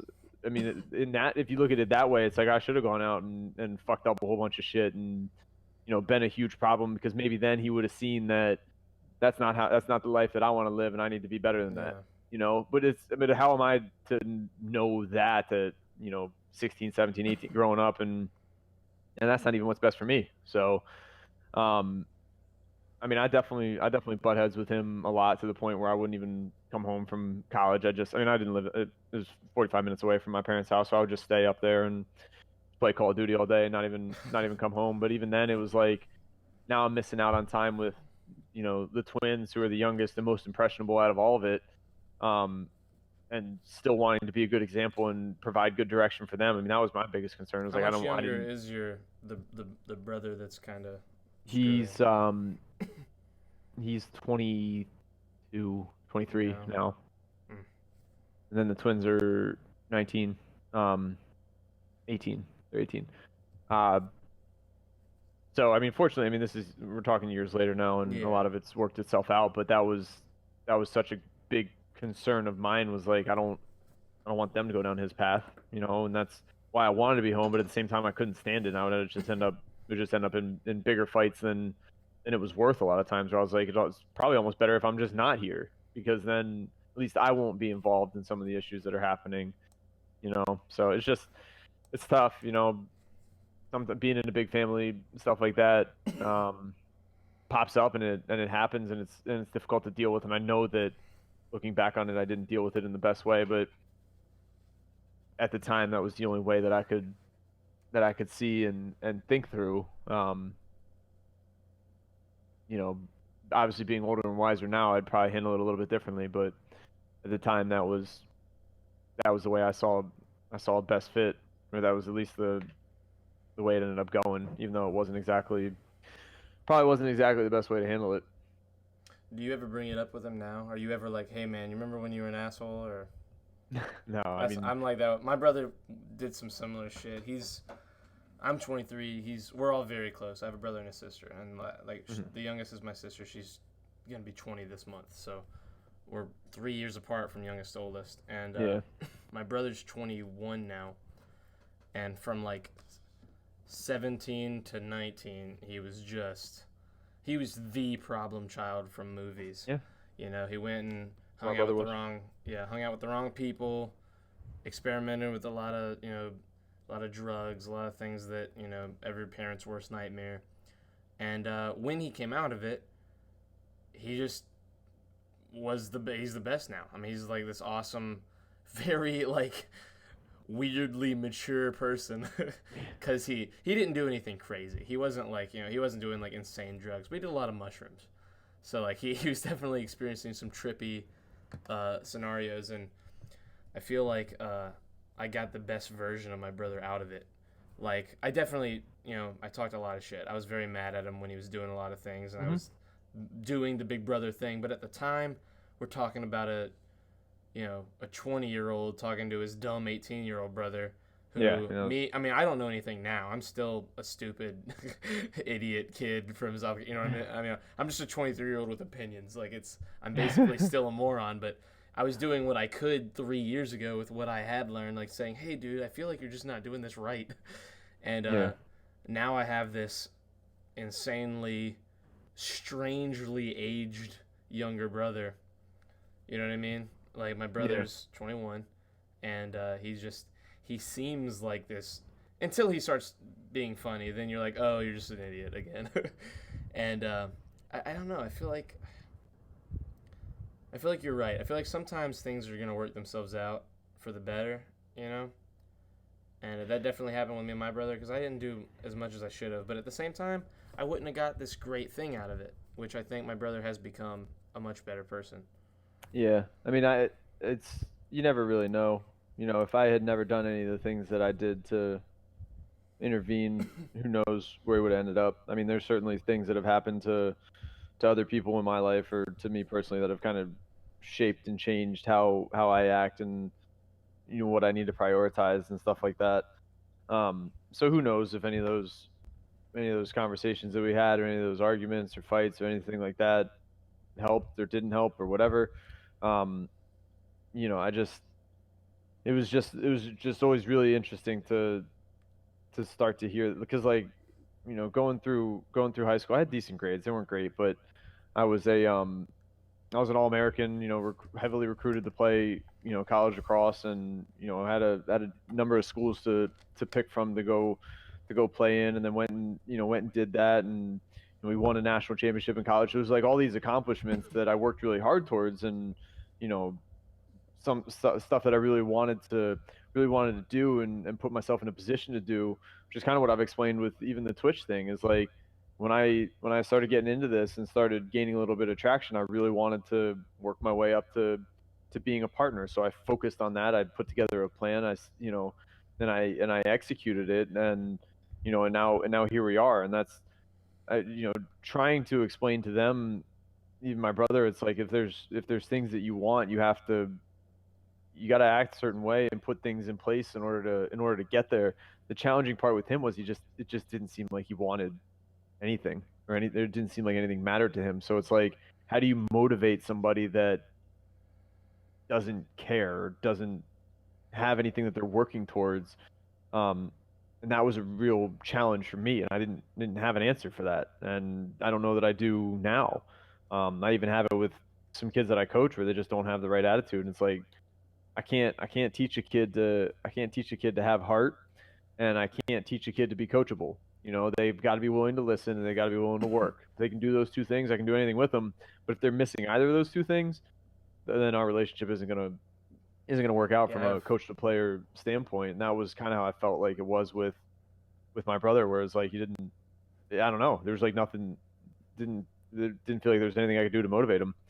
Um, and I certainly didn't go about it the right way, but it was just very difficult for me at that age to try and figure something out that would help, and I never did. I mean, again, he's grown up now, but I look at where he's at in his life at 23, and doesn't have a college degree, just finally started going to, or just finished up at a community college, and is going to go to get his degree online, but has worked at a pizza shop for the last however long. And part of me is like, if he's happy, then I'm good with it, but I don't know that that's what he really wants to do. And I wonder in my head if he could have gone back and changed things, stayed in high school, finished that out, stuff like that.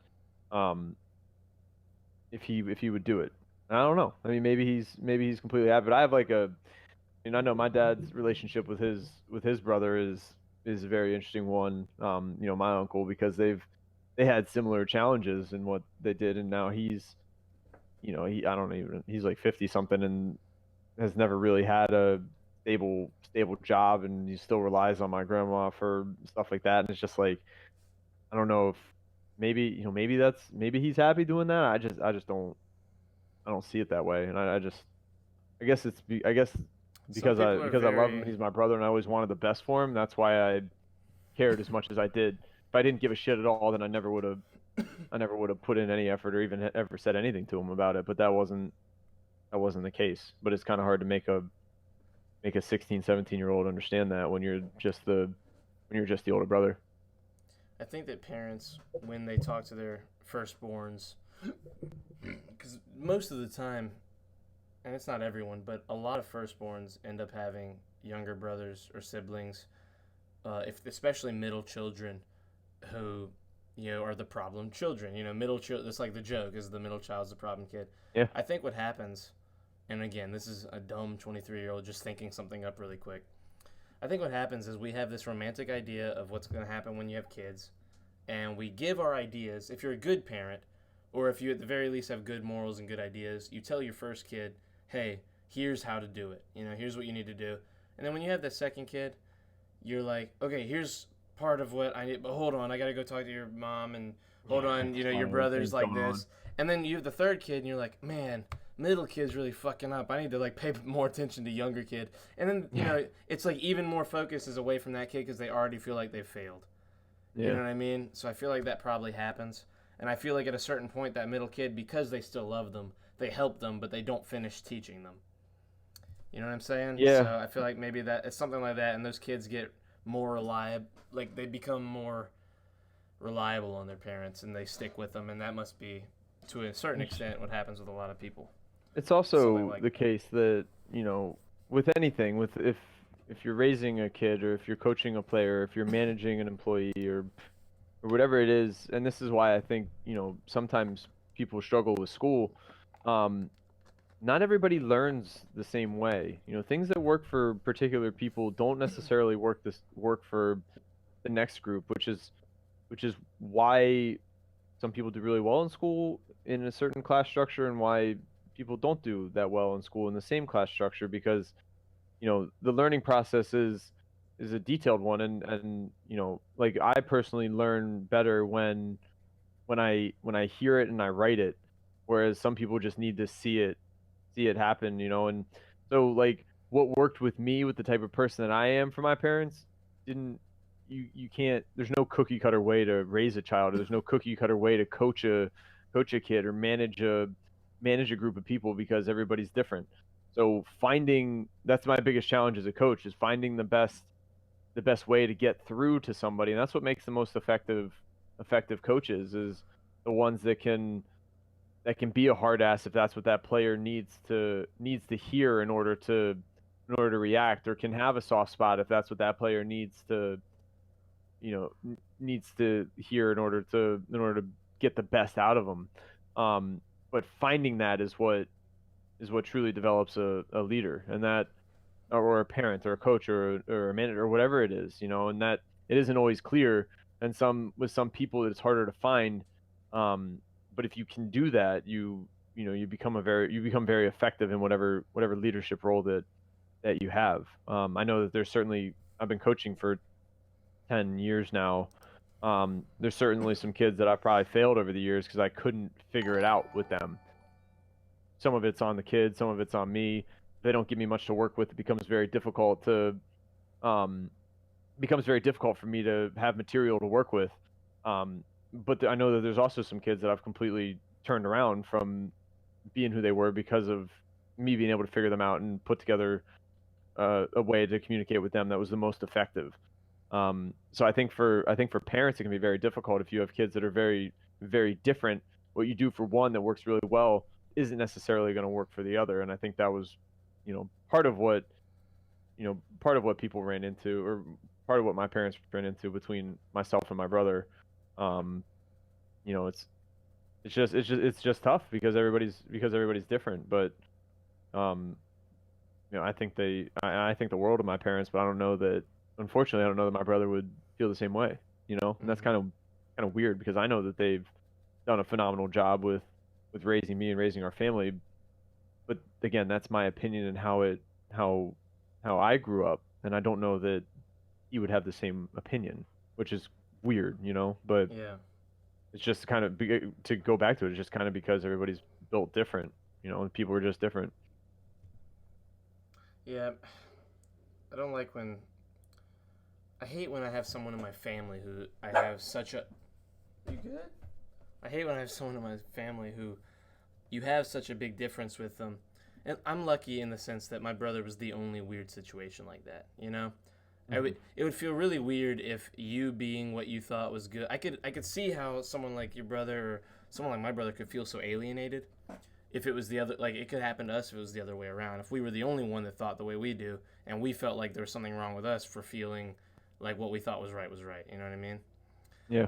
So, I mean, I hate the kids out there who, whatever their like air quotes flaw could be, whether they're growing up and they're like a closeted gay kid or something where they can't tell their family, and they know they're in the right thinking the way they think, like being surrounded by like nothing but people who think a different way, how scared you could be because it is still your family. Right. I feel And that bad kind of for goes those back to people. what we talked about before, where it's like that's why I struggle as much as I do with politics, and why I Yeah, don't care for them at all. And it's hard I to sit through any of I it. do my best to. I mean, because the thing about politics is it's like I don't want to go down this path, but it kind of relates to the point that I was trying to make. Is like their their beliefs, and that's what you can argue all day with somebody that has opposite beliefs as you, but in the end of the day, you both believe that you're correct. So it's very difficult to make somebody see your side of it when to their core they believe something completely different. Um, so that kind of relates back to your point, relates back to what we talked about earlier, where it's just because you believe it's right because of your morals and your beliefs doesn't necessarily mean the person next to you is going to see eye to eye with you.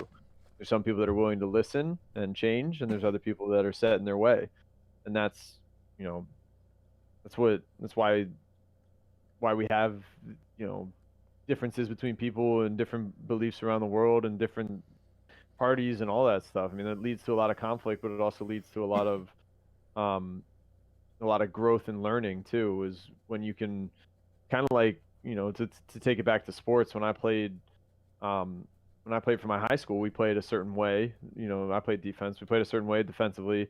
When I go play with my club team, we played a different way defensively.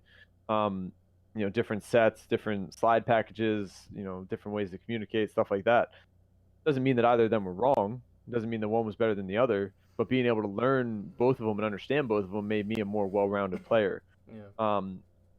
So I think that people that can do that with whatever it is that they're involved in, whether it be, religion or different ways to practice a certain job or hobby, understanding both sides of it is going to allow you to, to be a more effective communicator and kind of let you see both sides of the story when you're talking to somebody. And, overall, that just makes you, I just feel like it makes you a more well-rounded person if you can understand and kind of look at things from other people's point of view. For those set in their ways people, do you have hope? Like, do you have any hope for them, or have you gotten to a point where you've kind of given up on people like that? Because I work at a TV studio for my like on paper job, like for like where I go film football games and stuff like that, just whatever sports the high school needs me to film. And I've had that since high school, but I've also been dealing cards at a poker game for a long. That's where I make real money, and that's where I make the money that I spend. Like any money that I put away that I actually have as like a savings is based on that, because that's where I make my real money. And those are where these guys I'm talking about are. These guys who I like some of them because they're cool people and they're nice, and I see how strongly they feel like the love for their family, and how I respect that. And then at the same time, they have these other things, these racist or homophobic, ideals, and I feel bad. But at the same time, I have hope for these guys because I see how caring they can be. There's this guy I know. He's this very strong, very powerful, like bodybuilder guy, and he's really homophobic, and he says these racist things. But then he talks about his daughters and like his little kids, and they're like he's like they're my babies, and they're my, these are my princesses. And I'm like, dude, like if you heard yourself say this out of context, right? It's like I can't believe.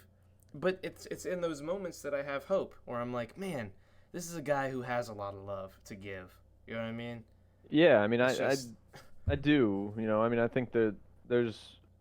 I mean, I look back at how people have changed throughout my life. I mean, I think there's always hope for people, and sometimes it just takes something that might be kind of hard to foresee, or some event, or some interaction, or something that makes people change. And I don't know that it's ever something that one individual can do or say or anything like that. But sometimes people just got to learn lessons in a difficult way. But I mean, there's always chances for people to change, and and change how they look at things, and change how they act and stuff like that. I mean, it's never too late with any of that stuff. I mean, you look at people that have dealt for years with drug abuse or alcohol or anything like that. I mean, yeah, there's always hope, but again, something's got to happen for them to realize that, whether that be an event or a conversation, or or whatever, that kind of shakes things up for them and be like, damn, I wasn't doing things the way that I know that I should. Or maybe what I believe to be correct for years isn't actually the case, because I've gone outside my bubble, and I've kind of come to realize that isn't that everything isn't like that, and shouldn't be. Yeah. So, I mean, yeah, I absolutely do believe that people can change, and should have hope for them. But some people are going to be more stubborn about it than others, and some people might never change. But there's always an opportunity to, regardless of how old or how long you've been a certain way. Well, I have finished all of my questions I wrote for you. I want to real quick, before we wrap the podcast part of this up, I want to see if people in chat want to ask you anything, if that's cool. If you want to field it, if you field it to the. How often do you do? Because I mean, I'm not gonna lie, I love you, and I open your stream a lot when I go to bed, and I leave it on, but I'm not in there a ton, just because of Fortnite. Yeah, it's like literally, if I open, I'll see the. Play marbles with us sometime. Yeah, I should. I've never played. I've never played it once. I've never. Play tomorrow night. Play tomorrow. Okay. Play. Yeah.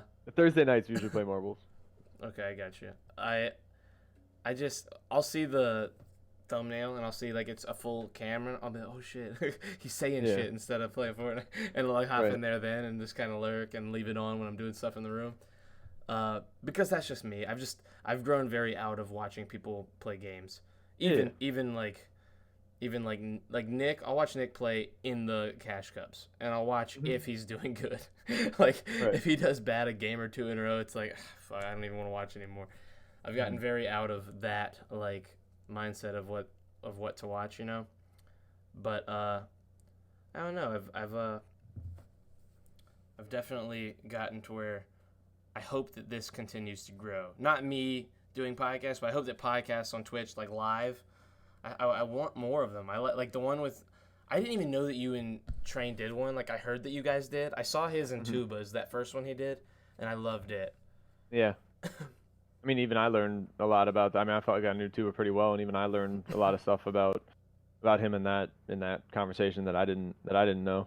You know, and it takes people asking the right questions and stuff like the stuff that we've talked about tonight. I don't even know that I've ever even thought it myself or um had those thoughts come across or run through my brain in the longest. But it people asking the right questions and steering the conversation the right way is what leads to stuff like that. And I think saying a lot of that tonight has kind of helped me think back to um some things that I probably need to get back to and do a better job of in my life. But it's been a really good conversation. And the things that I say, I don't ever just say things to say things. I say them because I believe them. So it's been pretty cool to have this conversation tonight, and hopefully people out there that hear it has an impact, and maybe it's something that they need to hear. I mean, that's kind of how it always goes with the things that I say. I mean, it's kind of one of those things like take it or leave it. Maybe it's something that you need to hear, maybe it's something that you don't care to hear, but if it helps, then great. If not, you know, Would it ain't you hurting you at all. would you do this, do you think? You think you could get to a point where you'd like to have your own formatted kind of podcast where you do it a certain way, or where you just get someone on here and talk like I do? Or any Yeah, I to mean, any I capacity.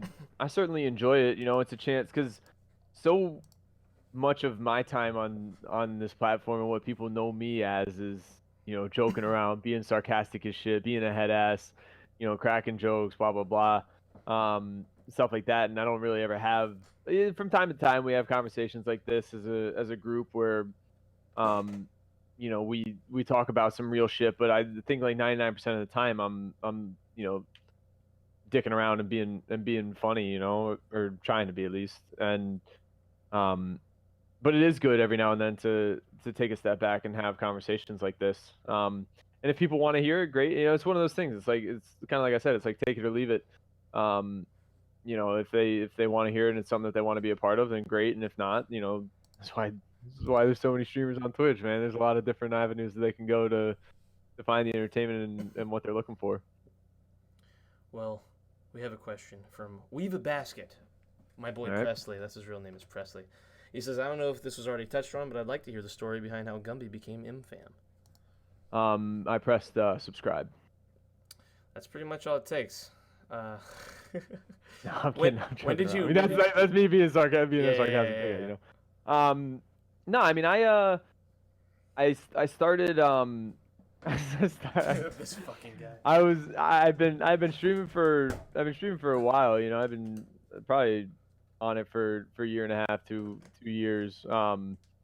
And I I I kind of saw that I might be able to do this and grow and cultivate and foster a community. And I wanted to wanted to see what it was like in other places. Because before, like the first year and a half or 2 years that I was on this platform, I didn't watch anybody. All I did was on my Xbox would press start stream, and if people came into my chat because I beat their ass in Call of Duty, and they followed, then we could play together, stuff like that. But I didn't watch anybody else or anything like that.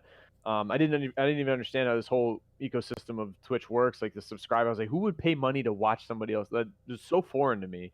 Um, but once I started to, develop a little bit of a community and have that, I mean, I always kind of knew how to handle it because of being a team captain or coaching or whatever it was. But wanting to find a group of people that I could interact with on here that I saw eye to eye with was something that I was really thriving for. And I'd seen clips of Nick, playing Call of Duty in the past, and was always kind of like, this guy's nuts. Some of the stuff that he'd do, screaming at the He's camera a or joking maniac. around or whatever it was. I mean, back in the day, used to scream and loud is funny to me. He used to scream a lot more, and I started watching him, and I watched him for a little while. And then I forget he was playing in a bot race or something, and he did, he I forget he had like some dramatic win or whatever, and I was like, all right, that's it. I'm subscribing to this guy. It was the first person Yeah. I ever subscribed to, and I subbed him. I started to get to know people. I went through again when I was trying to trying to find more, more people like him that I could interact with and get to know, to kind of expand my reach of who I know and who I can hang out with on this platform. I joined the Discord. I didn't know anything about it. The MFAM Discord. I just saw it in chat. I still hadn't even talked to anybody. And I was like, all right, I'll join that. And I did, and I went through, and in Discord you can kind of see what people are doing. Yeah. And I saw up at the top as a moderator, I saw Ange was streaming Fortnite. So I went in there, and he was on during the day when I was at work. So I'd have it up. I'd be listening to him talk. I wouldn't really say anything, kind of just reading chat and stuff. And then slowly and gradually, asked a couple of questions, about what he uses, stuff like that, because I was trying to improve my own stuff, but never said anything about me streaming, which I think is where a lot of people make a mistake on this platform. And kind of just started to get to know the people in there. I got to know, Sidewinder gifted me a sub after the third or fourth or fifth time that I was in there. During September last year, we got to know Captain Oso really well in that, and kind of just started to get to know people through that. And a couple of months down the road is when I was always, I was pretty much kicking it with Ange every day, and then started to get to know more people, and was following them, and starting, it just kind of expanded in this whole web of people. And was still doing my thing and streaming to my 4 or 5 people every night. And still working through that side of things, just knowing that if I put the time and effort in, that at some point people would take notice, regardless of who it was. And then I got my opportunity to play in the Xbox only MFAM sub tournament, and that's kind of where things really took off. That's when everyone kind of realized that I do stream, and that I'm not half bad at Fortnite. And you have the single top 5 coolest names on Twitch. I mean, OcularGumby. Right, it's It's unique a pretty enough solid name. Unique enough to stand out. But no, I mean, I think back to all of the amazing moments that I've had on Twitch since that day, September 9th, 2018. And that one's gonna be up there. It's always gonna be in my top 5 for as long as I'm on this platform. Being able to have the opportunity to play in that tournament, get to meet as many people as I did, have them all come through to my channel. I mean, it still blows my mind that that I have longtime MFAM people like Neo, for example, or any of the moderators that come through and subscribe to the channel. I mean, it's still kind of surreal to me, but I mean, to be given that opportunity and to kind of seize it is really where things kicked off for me. And I think that was kind of when people started to know who I was on this platform, and in the MFAM and in the community. Okay. Real quick before I do ask the next one,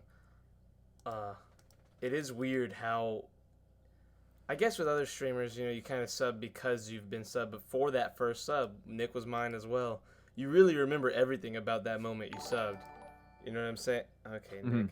Thank you for the gifted subs, Nick. I love you. I will address them later. Way back when he was playing Advanced Warfare, him and Gage, it was on YouTube until he took all his Call of Duty stuff down. And him and Gage were playing in a 2v2 solar tournament on Advanced Warfare, and they were down 2-5.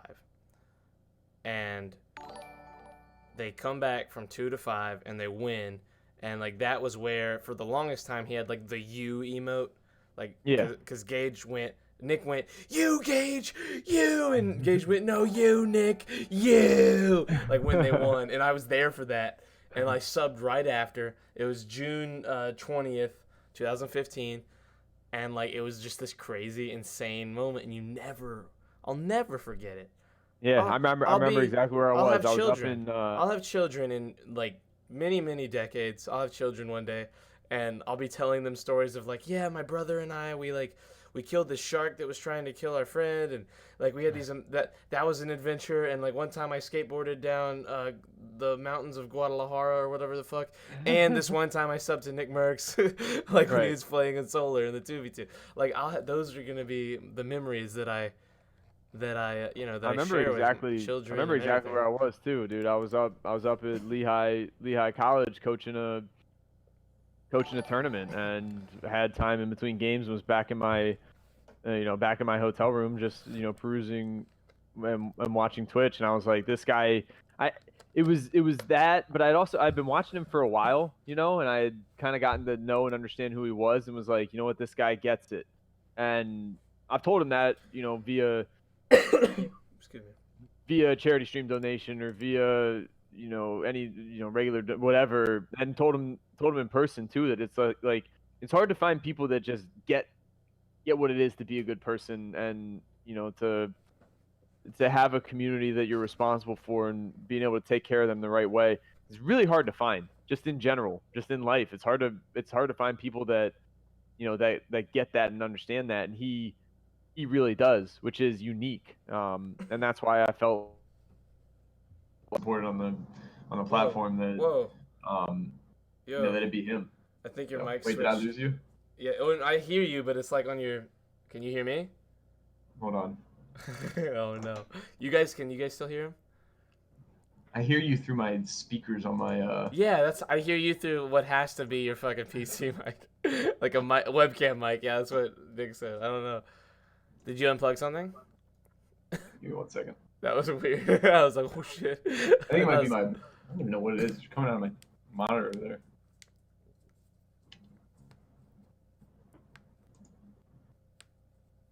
All right, am I back? No, it's still your whatever mic that is. Okay, I'm gonna go to my. Oh. Yeah, I'm gonna go to my stream mic. Ooh, Might be a little bit different. What was this the whole podcast? What is this? It's the stream mic. Yo, It's not picking up my Astros right now, but I can at least hear you in my head. But dude, I guess I gotta talk to you. shame on Gumby. This This is What? you could have graced us with this microphone this whole time, and we were listening to your Astros. Oh, my Yo, bad. This is so much better. Is this better? Should we start over? Whoa, dude, yeah, let's just start the fuck everything we talked about. We're gonna have a whole new podcast where we just sensually say things to each other. I bet. This is like, yeah, say bet again. Sounds good to me. Yeah. Say bet one more time. Yeah, that's what I thought. Yeah. Like, guys, look at all the Craigasms right now. Dude, I am devastated right now. I am devastated that this is what I just sat through Astro Mike. Run it back. Run it back. Dude, an hour and 56 minutes, my ass. We're going all the way back. Jesus. Shame on. Can I get a shame in the chat from everyone? Shame on Gumby for making us sit through that. My bad. Hashtag my bad. Oh, dude, we gotta do this. Yeah, I mean, we're gonna have to do was this again another time, and then this be the whole thing.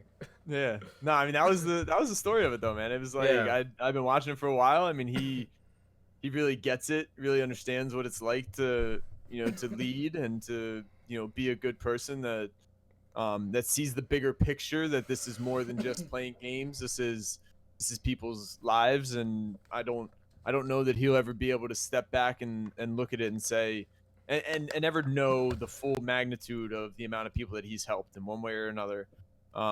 Whether it be saying something that they needed to hear, whether it be giving back to the community, or any different way or manner that he's helped people over the years, making them laugh, again, hearing something that they need to hear. I mean, that's with a group that big, I don't know that you ever know, but I know that he understands that, and that was why I felt like this was the community for me. I'm a part of a number of communities and a number of bigger bigger streamers communities, and I don't feel the same connection that I do with the MFam, and I don't know that I will, because it all comes down from the top, and there's not a lot of people like Nick out there. So I remember like 2 years in, a year and a half, 2 years in, I was like, there's no way that this is just this special, amazing, singular thing, right? There's got to be other things like this. And I was like, I don't think there is. I can't find anything. Like, I would go, the closest thing ever was when Markiplier opened a public Discord.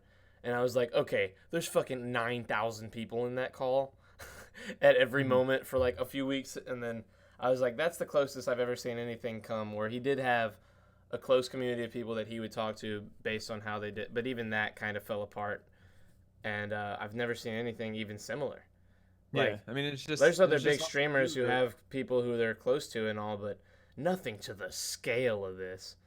Yeah, and Nick's I Discord wonder. has like 70,000 people or some crazy shit in it. Yeah, And people are in but there even every like day. even being out at TwitchCon this weekend. I mean, Thursday night we were at the Thursday night football event. G somehow finessed his way in there. But we were talking to Nick's dad, and Nick's dad was explaining to um somebody, I don't remember who we were talking to, but he was like, you want to see how powerful and how cool the M fam is? These two have only ever met each other in person once before at an M fam event, and now Gumby's flying all the way across the country and staying in G's house, and like, I don't know that. I mean, I'm sure there's other examples of it out there, and I've tried, to find and find something similar to what I've found with the M fam in a number of other communities, and you can kind of get there and with some groups, and You see like a core, and maybe sometimes it 10 or takes a lot of 15 time. man group. Yeah, and sometimes it takes a lot of time, but I just don't see it on that scale as I do with the M fam, and that's what I think makes it so special. And sometimes I even think, like, am I not giving it enough of a chance, or is it, or what is it? And I mean, I just keep coming back to that he's one of a kind, and what he's built is unique, and it's special, and I don't know that anybody else can do it the way that he has, to pull this group of people together, um and to have them understand what it is to be good people. And again, we're going to run into some oddballs. We're going to run into some people that don't see eye to eye, and might be there for the wrong reasons, but I know the core of the M fam genuinely cares about each other and knows and understands what it's like to have compassion for others, and to care and want to help, and not just say it because they know that that's what should be said, but to say it and actually believe it. It's unique, man. It really is. And it's the reason I've tried to be as big of a part of it as I have, is because I wholeheartedly believe that, and I have a hard time finding that elsewhere, and I don't know that I ever will, especially on this scale. So, I mean, yeah, Clem sucks. Yeah, he does. I feel like in the I feel like in the future there are gonna be people that try, and it's already happening, but in the future it'll be a lot more sought after. Like, I want an M fam. I want my thing to be an M fam. I want, like, people are gonna try and model themselves after the M fam. There's one thing you have to do. It really is just one thing. You have to commit to everyone in your stream. Nick has done hundreds of thousands of dollars worth of giveaways now. Oh, yeah. He's had whole streams where he got in Discord and just brought people into the call with him for a minute or two at a time, and would talk to everyone and have this when he moment. did that with Sidewinder, and Side had waited for years to talk to Nick, and then got in there and didn't know what to say. And all he said was, "Hi." Yeah, it's insane. Side for the longest after But that. like, even Like, bro, you blew it. You blew it, dude. You have one chance. like, no one ever gets that chance, short of the people that pay the money to go to the event and stand in the line, and when they finally get down to meeting the the Captain Sparkles of the world, the nade shots, the tuck, and I don't know how they react to their fans. I might be saying some ignorant thing, but people who are big, when you finally meet them, it's like, handshake, nice to meet you. Here's your picture. Sign the thing. Have a good day. Thanks. Nice to meet you. You're cool. And that's nice. That's cool. But when you meet Nick, my man grabbed me by the shoulder. He flipped me around. He expressed the excitement to see me. I was like, "Hey, Nick." He pulls me in, gives me a giant hug. I was growing my hair back from being bald at the time. That's a very old joke. I was bald for Halloween. He showed, like, back when he had like 800 or 900 viewers a night, I shaved my head for Halloween. He was playing a huge tournament. He got the picture off Twitter, and he showed the stream with like 4,000, like 4 or 5 times as many people as usual. He was like, Charlie's bald. And I was bald for like, Gage still, he's like, "Hey, what's up, Baldy?" Like, every time we have a conversation. And I was growing my hair back the first time I met him. And he was like, Charlie, like playing with my head, like just like rubbing my hair. And like, he was this unbelievable, amazing person. I was like, dude, There's no one. This is like, at the time, the equivalent of a fucking Tom Cruise person to me. This was the guy I spent all my time watching. Right. This was my entertainment. This guy, and I meet him, and he's the best fucking person I've ever met. And he's to this day, he's the same. He's this loving, happy person, and he just wants to, spread all this kindness, and it's the greatest shit. It's the greatest shit. The only people honestly, I see even kind of similar on Twitch are like the Courageous. Courage is very cool with his people. He's very just this insanely compassionate dude, very friendly. Same with a few of the big guys like Tim, but no one is as interwoven with their community as Nick is. I don't think. Yeah. I mean, it's hard to find. I would agree with you, because it's also a level of maturity in Nick's group that I think in the times that I've tried to find something like that in other communities, that maybe I'm just getting older or whatever it is, but I don't see that. But the other part of it too with Nick's group is you can be as big or as small of a part as you want to be of it, because I know there's a lot of people in there that have been in there for a long time that I don't really ever hear speak at all. But I've only been there 15 months, and I feel like I'm a pretty big part of the M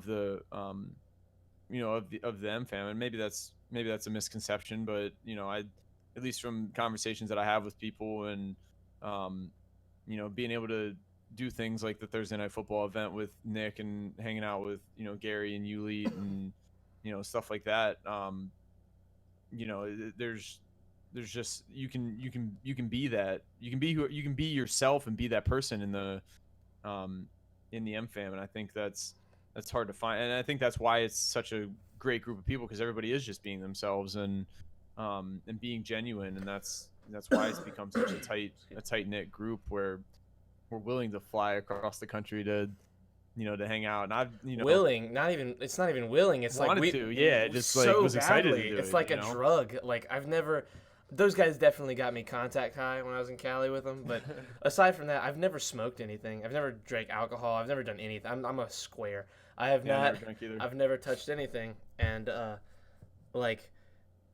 being with my friends and talking to them and experiencing, dude, when I'm with Alberto, that motherfucker makes me laugh harder than anyone on this planet. Him and Bumper and Shake together, Nathan is that's my core four. That's my boys right there. And Nathan is the best at interjecting with oh yeah. That's I got to see that in Anaheim too, which was really really cool for me, because I didn't even know a lot of the mods that well, but I remember Nick was having Nick was I forget what happened, but he was saying something about somebody in chat one day that was just making comments about the mods, and he was like, I'm not gonna sit here and tolerate anybody saying anything negative about the moderators, because they're some of the best people that that I know, and they do more for this community than you guys think. And I felt inclined to reach out to Nick and send him a DM, and I was like, look, I heard what you were talking about today, and I just wanted to let you know that your mods, I do feel like, are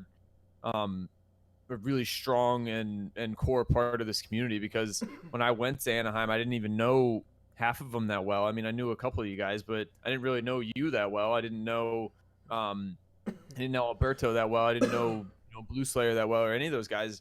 But as soon as I started talking to you guys, it was like we were brothers, and you guys legitimately, I mean, even Braz, I knew Braz, I talked to Braz, but even just walking around the whatever the food thing that we went to and having conversations with those guys, it was like you can tell that there is a genuine interest there, and that it's a brotherhood. Again, it really is, and it comes down from Nick, but all you guys understand that and emulate it as well, and that's to me that goes a really long way, because I know that it's that everything that you read in chat, or that you hear when you talk to people, that, or even when you meet them in person, that it is all genuine and it's all real. And until you are in that situation, nobody from the outside is ever going to understand that. And I can't go to my buddies and explain it to them and be like, look, this is how it is, and for them to be like, oh yeah, I'm sure it's that way, But if they were to be a part of it and understand it and go do something like that, they would see it firsthand. And it's unique and it's special, and that's again why I feel like I've found where I want to be on this platform and the community I want to be a part of, because I just don't think that really happens elsewhere. I mean, it's kind of been brought up in chat, like I don't think that there's other streamers that can host a barbecue and have that many people come out from all over the world to show up to that because they want to be there and they want to meet in person the people that they spend so much time with online. That is I feel like that's unheard of, and it's that unique, and the craziest part? The craziest part is how easy it is to do.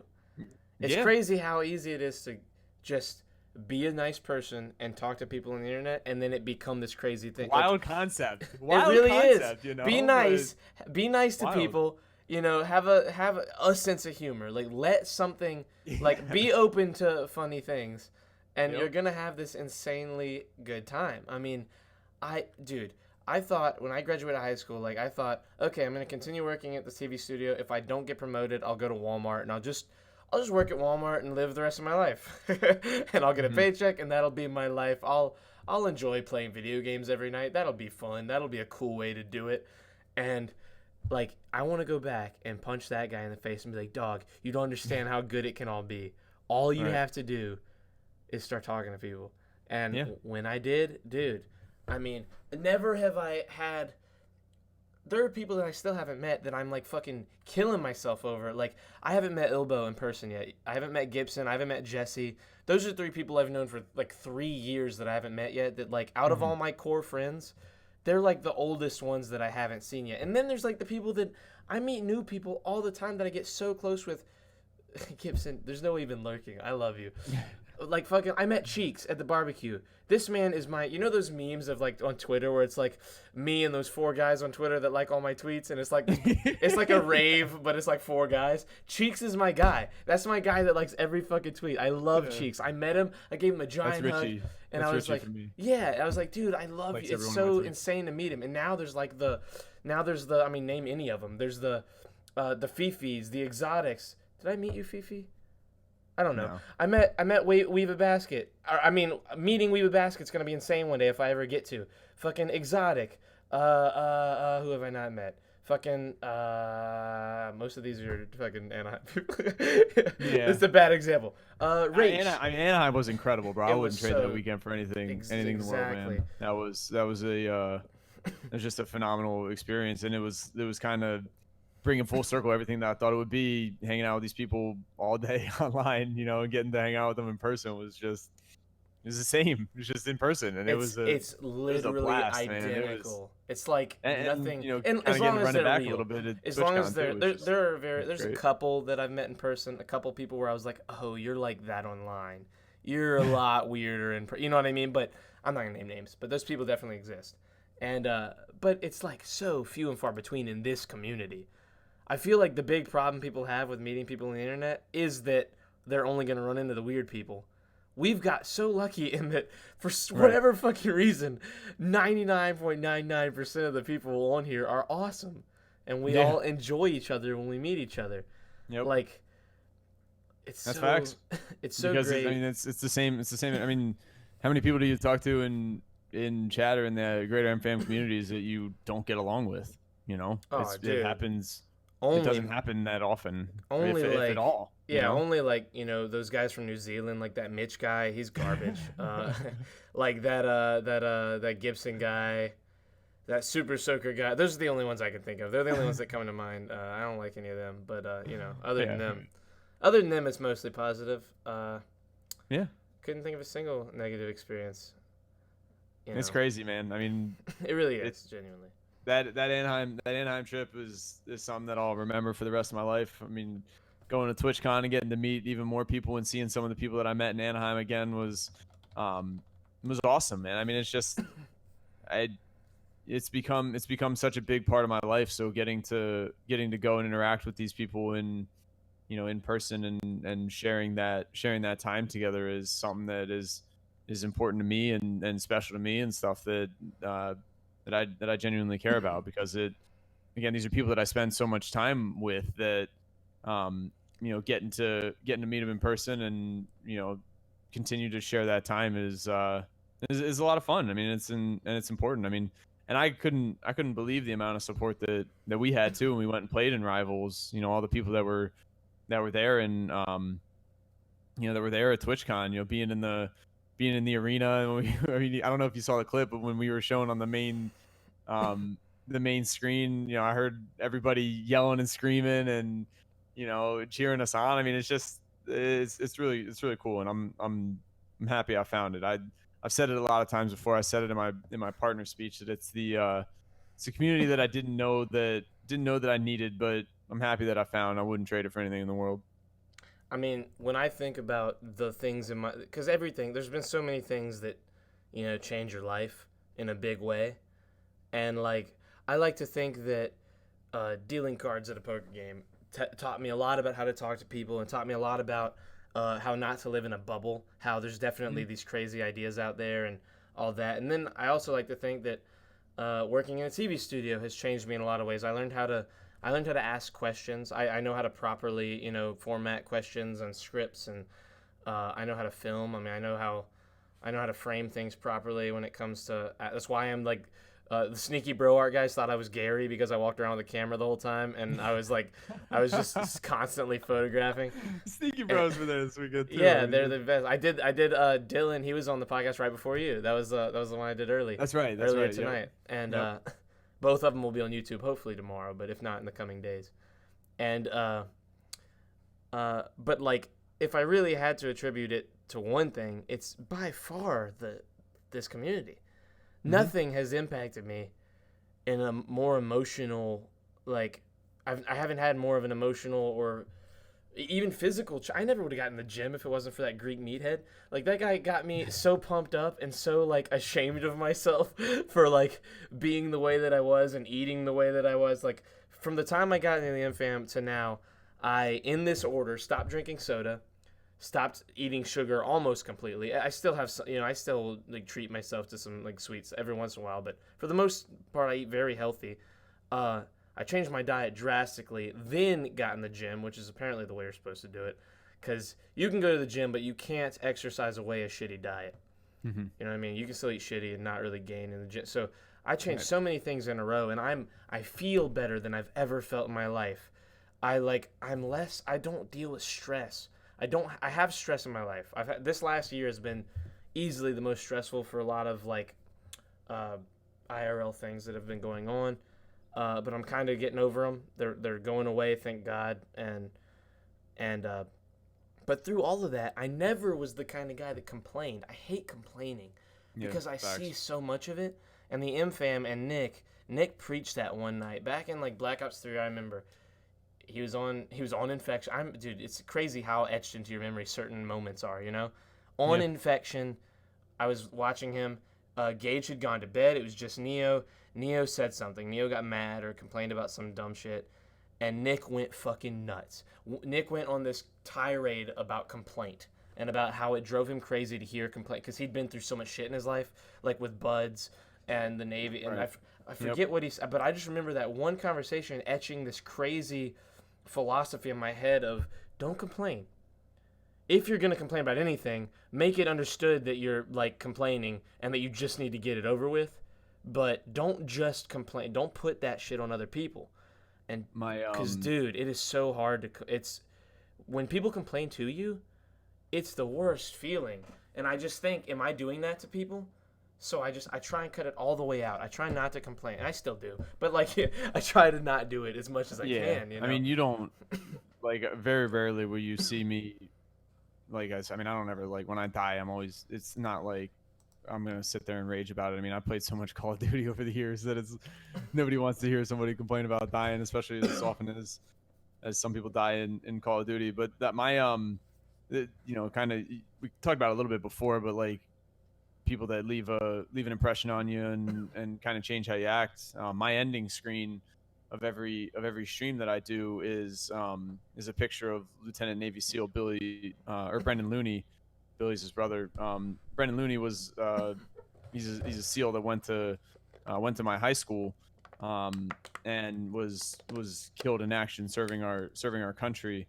and he has a saying that was "Be strong, be accountable, and never complain."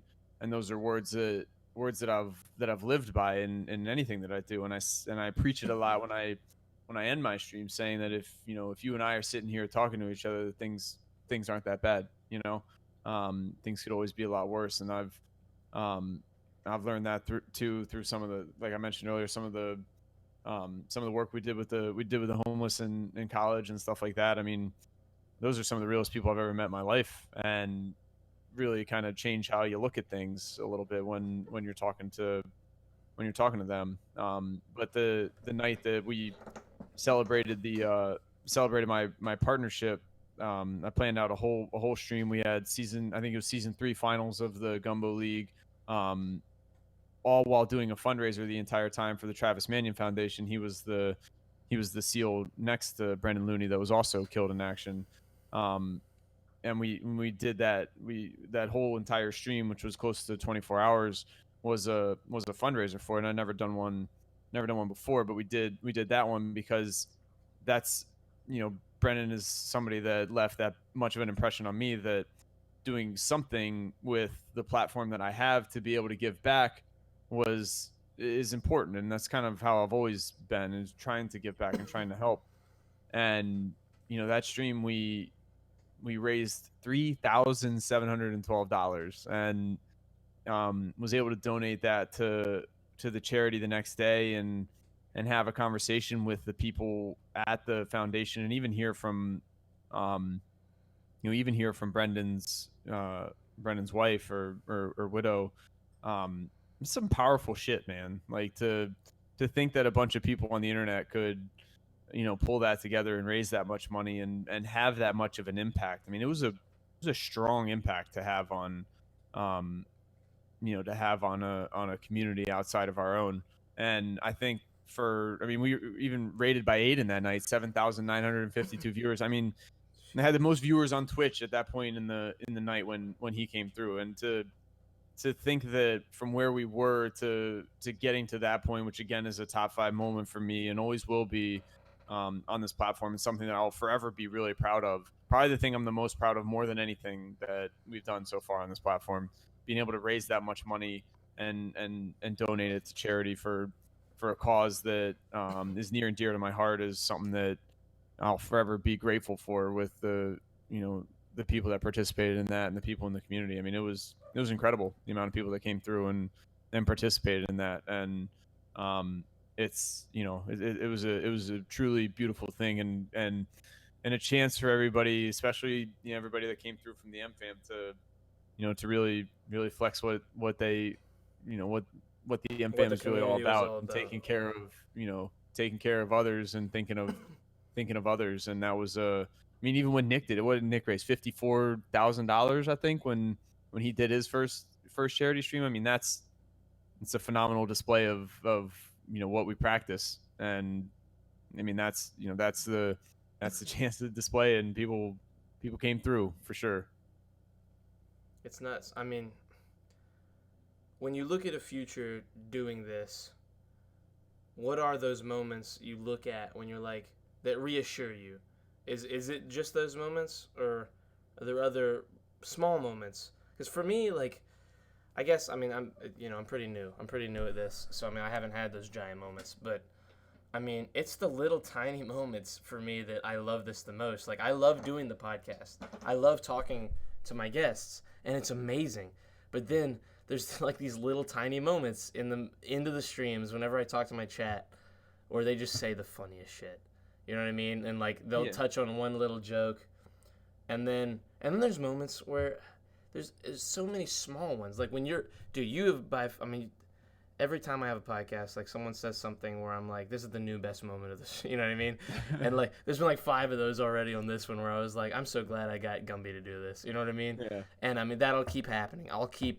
But that's just me loving hearing from people, period. I just love having conversation. It's so cool to hear, 1, from people in the community, 2, from people in the community that, like, a lot of people love you, dude. People love you. You're the best. Like, I mean, it's hard to, I'm not trying to be, like, so, like, mushy, but, like, I know so many guys on here that I love, And I know a lot of other ones like you that so many people, like it's like people, there's people, and I'll always bring him up because he hates it. There's people like Bumper who no one knows him. No one, like, you know him because you meet him in an event, but like when it comes to the people in chat, he's the funniest person I've ever met in my life. Albert makes me laugh harder than anyone on purpose. Bumper makes me laugh harder than anyone can make anyone laugh because he's Bumper and no one's like him. And like, he's one of those people that, like, if I have him on this thing, I'm trying to get him on here, dude. He won't do it. He's the most. If you meet him in person, he's the nicest, friendliest person. I mean, I did. I met him in Anaheim, but the first time I ever saw him was in the MFAM Christmas video, and I was like, "This dude, he's funny." You know? Yeah, he's funny. And like that, I can't believe he did it. Like, he's like, and like, he won't do this, and like, he's one of those people that I love him so much. I love him more than I love a lot of my family. Like, if I'm being, I love my brother. I love my dad. I love my grandma. You know what I mean? Like, I love them. They're the best. They're the top tier people in my life. But then there's, like, the Bumpers. Like, he's the greatest human being on this whole planet. He's, like, top 5. And, like, I love him so much. And I wish that the way I see people love you, you know what I mean? I know that people love you that much. And it's so insane to have you on here and hear the views that people want to hear from you that don't really because of, you know, because most of the time you're gaming, you've got a thing you're trying to accomplish. You know what I mean? Mm-hmm. And I'm so glad that in a community like this, I'm doing this now. Yeah. And part of me, there's that moment of, like, hindsight where it's like, why didn't you do this earlier? But then at the same time, fuck it. You know, I wouldn't be asking the same questions if I had done this earlier. Right. I wouldn't be getting the same conversation. I wouldn't be getting the same wisdom from my longtime father, OcularGumby. And but I mean, I mean, you're right, and it's very humbling, you know, for me, and to step back and look at that and think about that at times, and I don't do it often because I like to be in the moment of you know, of streaming and enjoying my time with the people that I'm either playing with or interacting with in chat. But there's been a few scenarios, and, you know, and talking to Nick and talking to him in person, and I remember a while back, and we were just talking about this not too long ago on stream, because Matt has been a best friend of mine for 10 years, and when we started getting into this whole Twitch thing, you know, I would go, you know, blow for blow with him. If he always liked to do bits, and I'd always like to gift subs. And there was a day where he, you know, dropped back to back 10K bits on Nick, so I dropped back to back 20 subs. And Nick was like, "Y'all gotta chill." And then he started talking. He was like, "I hate," and this was back in like March or February. And he was like, "Gumby, I hate to admit it, but you know, but I've never been in there. But so many people say so many good things about, you know, about your stream and about your community, and I got to get in there one day." And he was like, "What do you play?" And this is right when Apex come out. He was like, "You play Fortnite or you play the new thing?" And I was like blown away. I was like, I didn't even know that he knew that I streamed, but a number of people from the community, I guess, had said enough to where he picked up on it. And that goes to show how interwoven he really is with, and what a pulse he does have on his community, you know, which I think is, again, unique and special. But yeah, I said marbles. He was like, "Marbles?" And he just like went on to like his next thing. You know, I still love marbles is one of my favorite things that I do. But even like so a month ago on the anniversary of that tournament. So when I played in that tournament, and I placed top 9, I won $250. And on the 9th last month, I donated the $250 back to Nick, and I said, you know, this 250 that you gave me, because I took that 250 and I ran my first sub tournament and put that back into the community, and things just continued to grow and grow. We ran 2 sub tournaments in 2018, and then when I was kind of thinking of putting a plan together on how I make it to be a partner on this platform, with also keeping the community in mind, since that's the most important thing, what can I do that brings a lot of people together and also is a way for me to give back? And that's when I was like, how I've always been, is you have to think different and you have to be innovative if you want to make a difference in whatever you're doing. It doesn't have to be streaming on Twitch. It can be in your job or in your whatever, wherever you want to make a difference. you can't just do the same old thing. You know, you have to be different somehow. And that's when I came up with the Gumbo League, and and put together a video with drunk roommate at 2:00 in the morning to to be able to broadcast that and build hype around it. And the amount of players that have come through and played in that is mind-boggling. It's and insane. I just see just the graphs on Twitter alone. I'm like Jesus. Well, I mean, the administrative side of it is quite a bit for me. Yeah. Unfortunately, I'm pretty good with Excel, so it helps that I have that. But coordinating and scheduling and getting everybody there is taxing. It's tough. If you had told me when I was in high school, yeah, you'll use Excel, you'll run you'll run Fortnite tournaments for a famous streamer, I was like, I never would have been. Like when we started getting them all ready in the when we were running those tournaments for Nick, I was like, wow, I guess they were right. It came in handy. You know what I mean? Right. You never think math is the only thing that's come in handy for me, really. Because I have to count so much at my job. But other than that, and it's simple, addition, subtraction, multiplication. But it's I mean it the way that people have supported me on this platform has put me in a position to help so many people. And I don't really ever talk about it because I don't want it to be like I'm great because I did this. But when Nick did his charity stream, I was on a train back from Philadelphia with drunk roommate, and I just felt so inclined to want to help and want to be a part of it. And the people that have supported me on this platform have put me in a position with that. I made a $1,000 donation. There's no way that I can ever do that without the amount of support that people have shown me on this platform. And I mean, I've given to charity, but I've never done anything like that. But I felt so inclined, and I wanted to show Nick that we understand the bigger picture and what he's tried to do. And being able to do something like that, or to run 4 leagues this year totaling $7,000, and then all the marbles. I mean, it's when I step back and think about it, kind of what Nick does from time to time, where he's like, it's hundreds of thousands of dollars this year. I mean, it's probably, it's just, I mean, I don't know.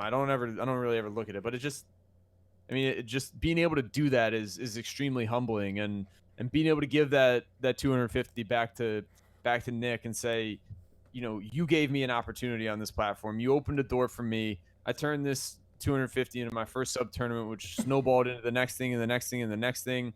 And here we are this many months later. And if this 250 can open up a similar door for somebody else, and I would love nothing more than that. And that's why I wanted to give it back. And it was the same type of thing where he was like, he said he was like, my father's always said that if your reputation and what people have to say about you is nothing but positive, it means that you've really gone about things and done things the right way on this, on here. And I hear nothing but positive things about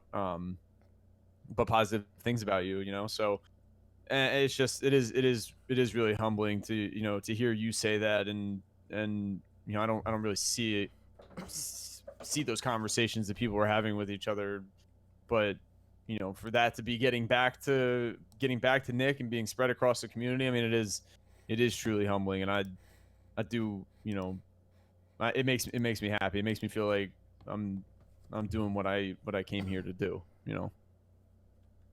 Well, I don't know if there's ever a better time to end the podcast itself on something, especially words like that coming from, again, everyone's father. Listen, dude, I'm so glad you did this. Seriously, it was fun. Insane. It's good to get on here and be able to do this. And I think tonight's conversation was really great, and it gives people a chance to see a different side of me that probably not going to get on a daily basis, because it is a lot of headassery. But there is, just to attest how much how easy it is to talk to people in this community. We've only had a conversation in Anaheim. We've never talked Literally No, I've never ever. been. I've never been in Discord with Never you been in before. Discord. I mean, I Before may today. have hopped in stream and said hi before, but even that is Yeah. not a normal thing. And I mean, we just rocked this for 2.5 hours. Yeah. You know what I It was mean? easy. I mean, it's not even kind of hard. I mean, it's so easy to have a good conversation with like great people when you know the people are great. You know what I mean? And I'm so thankful that I can do this with anyone, let alone with people like you, dude. I love you, man. No, appreciate So, it, bro. With that This has said, been a lot of fun. Thank you for having me on. I mean, it's I always, whenever I lay down at night, I reflect on stuff that's happened throughout the day, and this has given me a lot to reflect on. Kind of grounded me a little bit, giving me some things to think about in some of the conversations that we've had. Checking myself to make sure that I'm still living my life the way that I should be and the way that I know is right.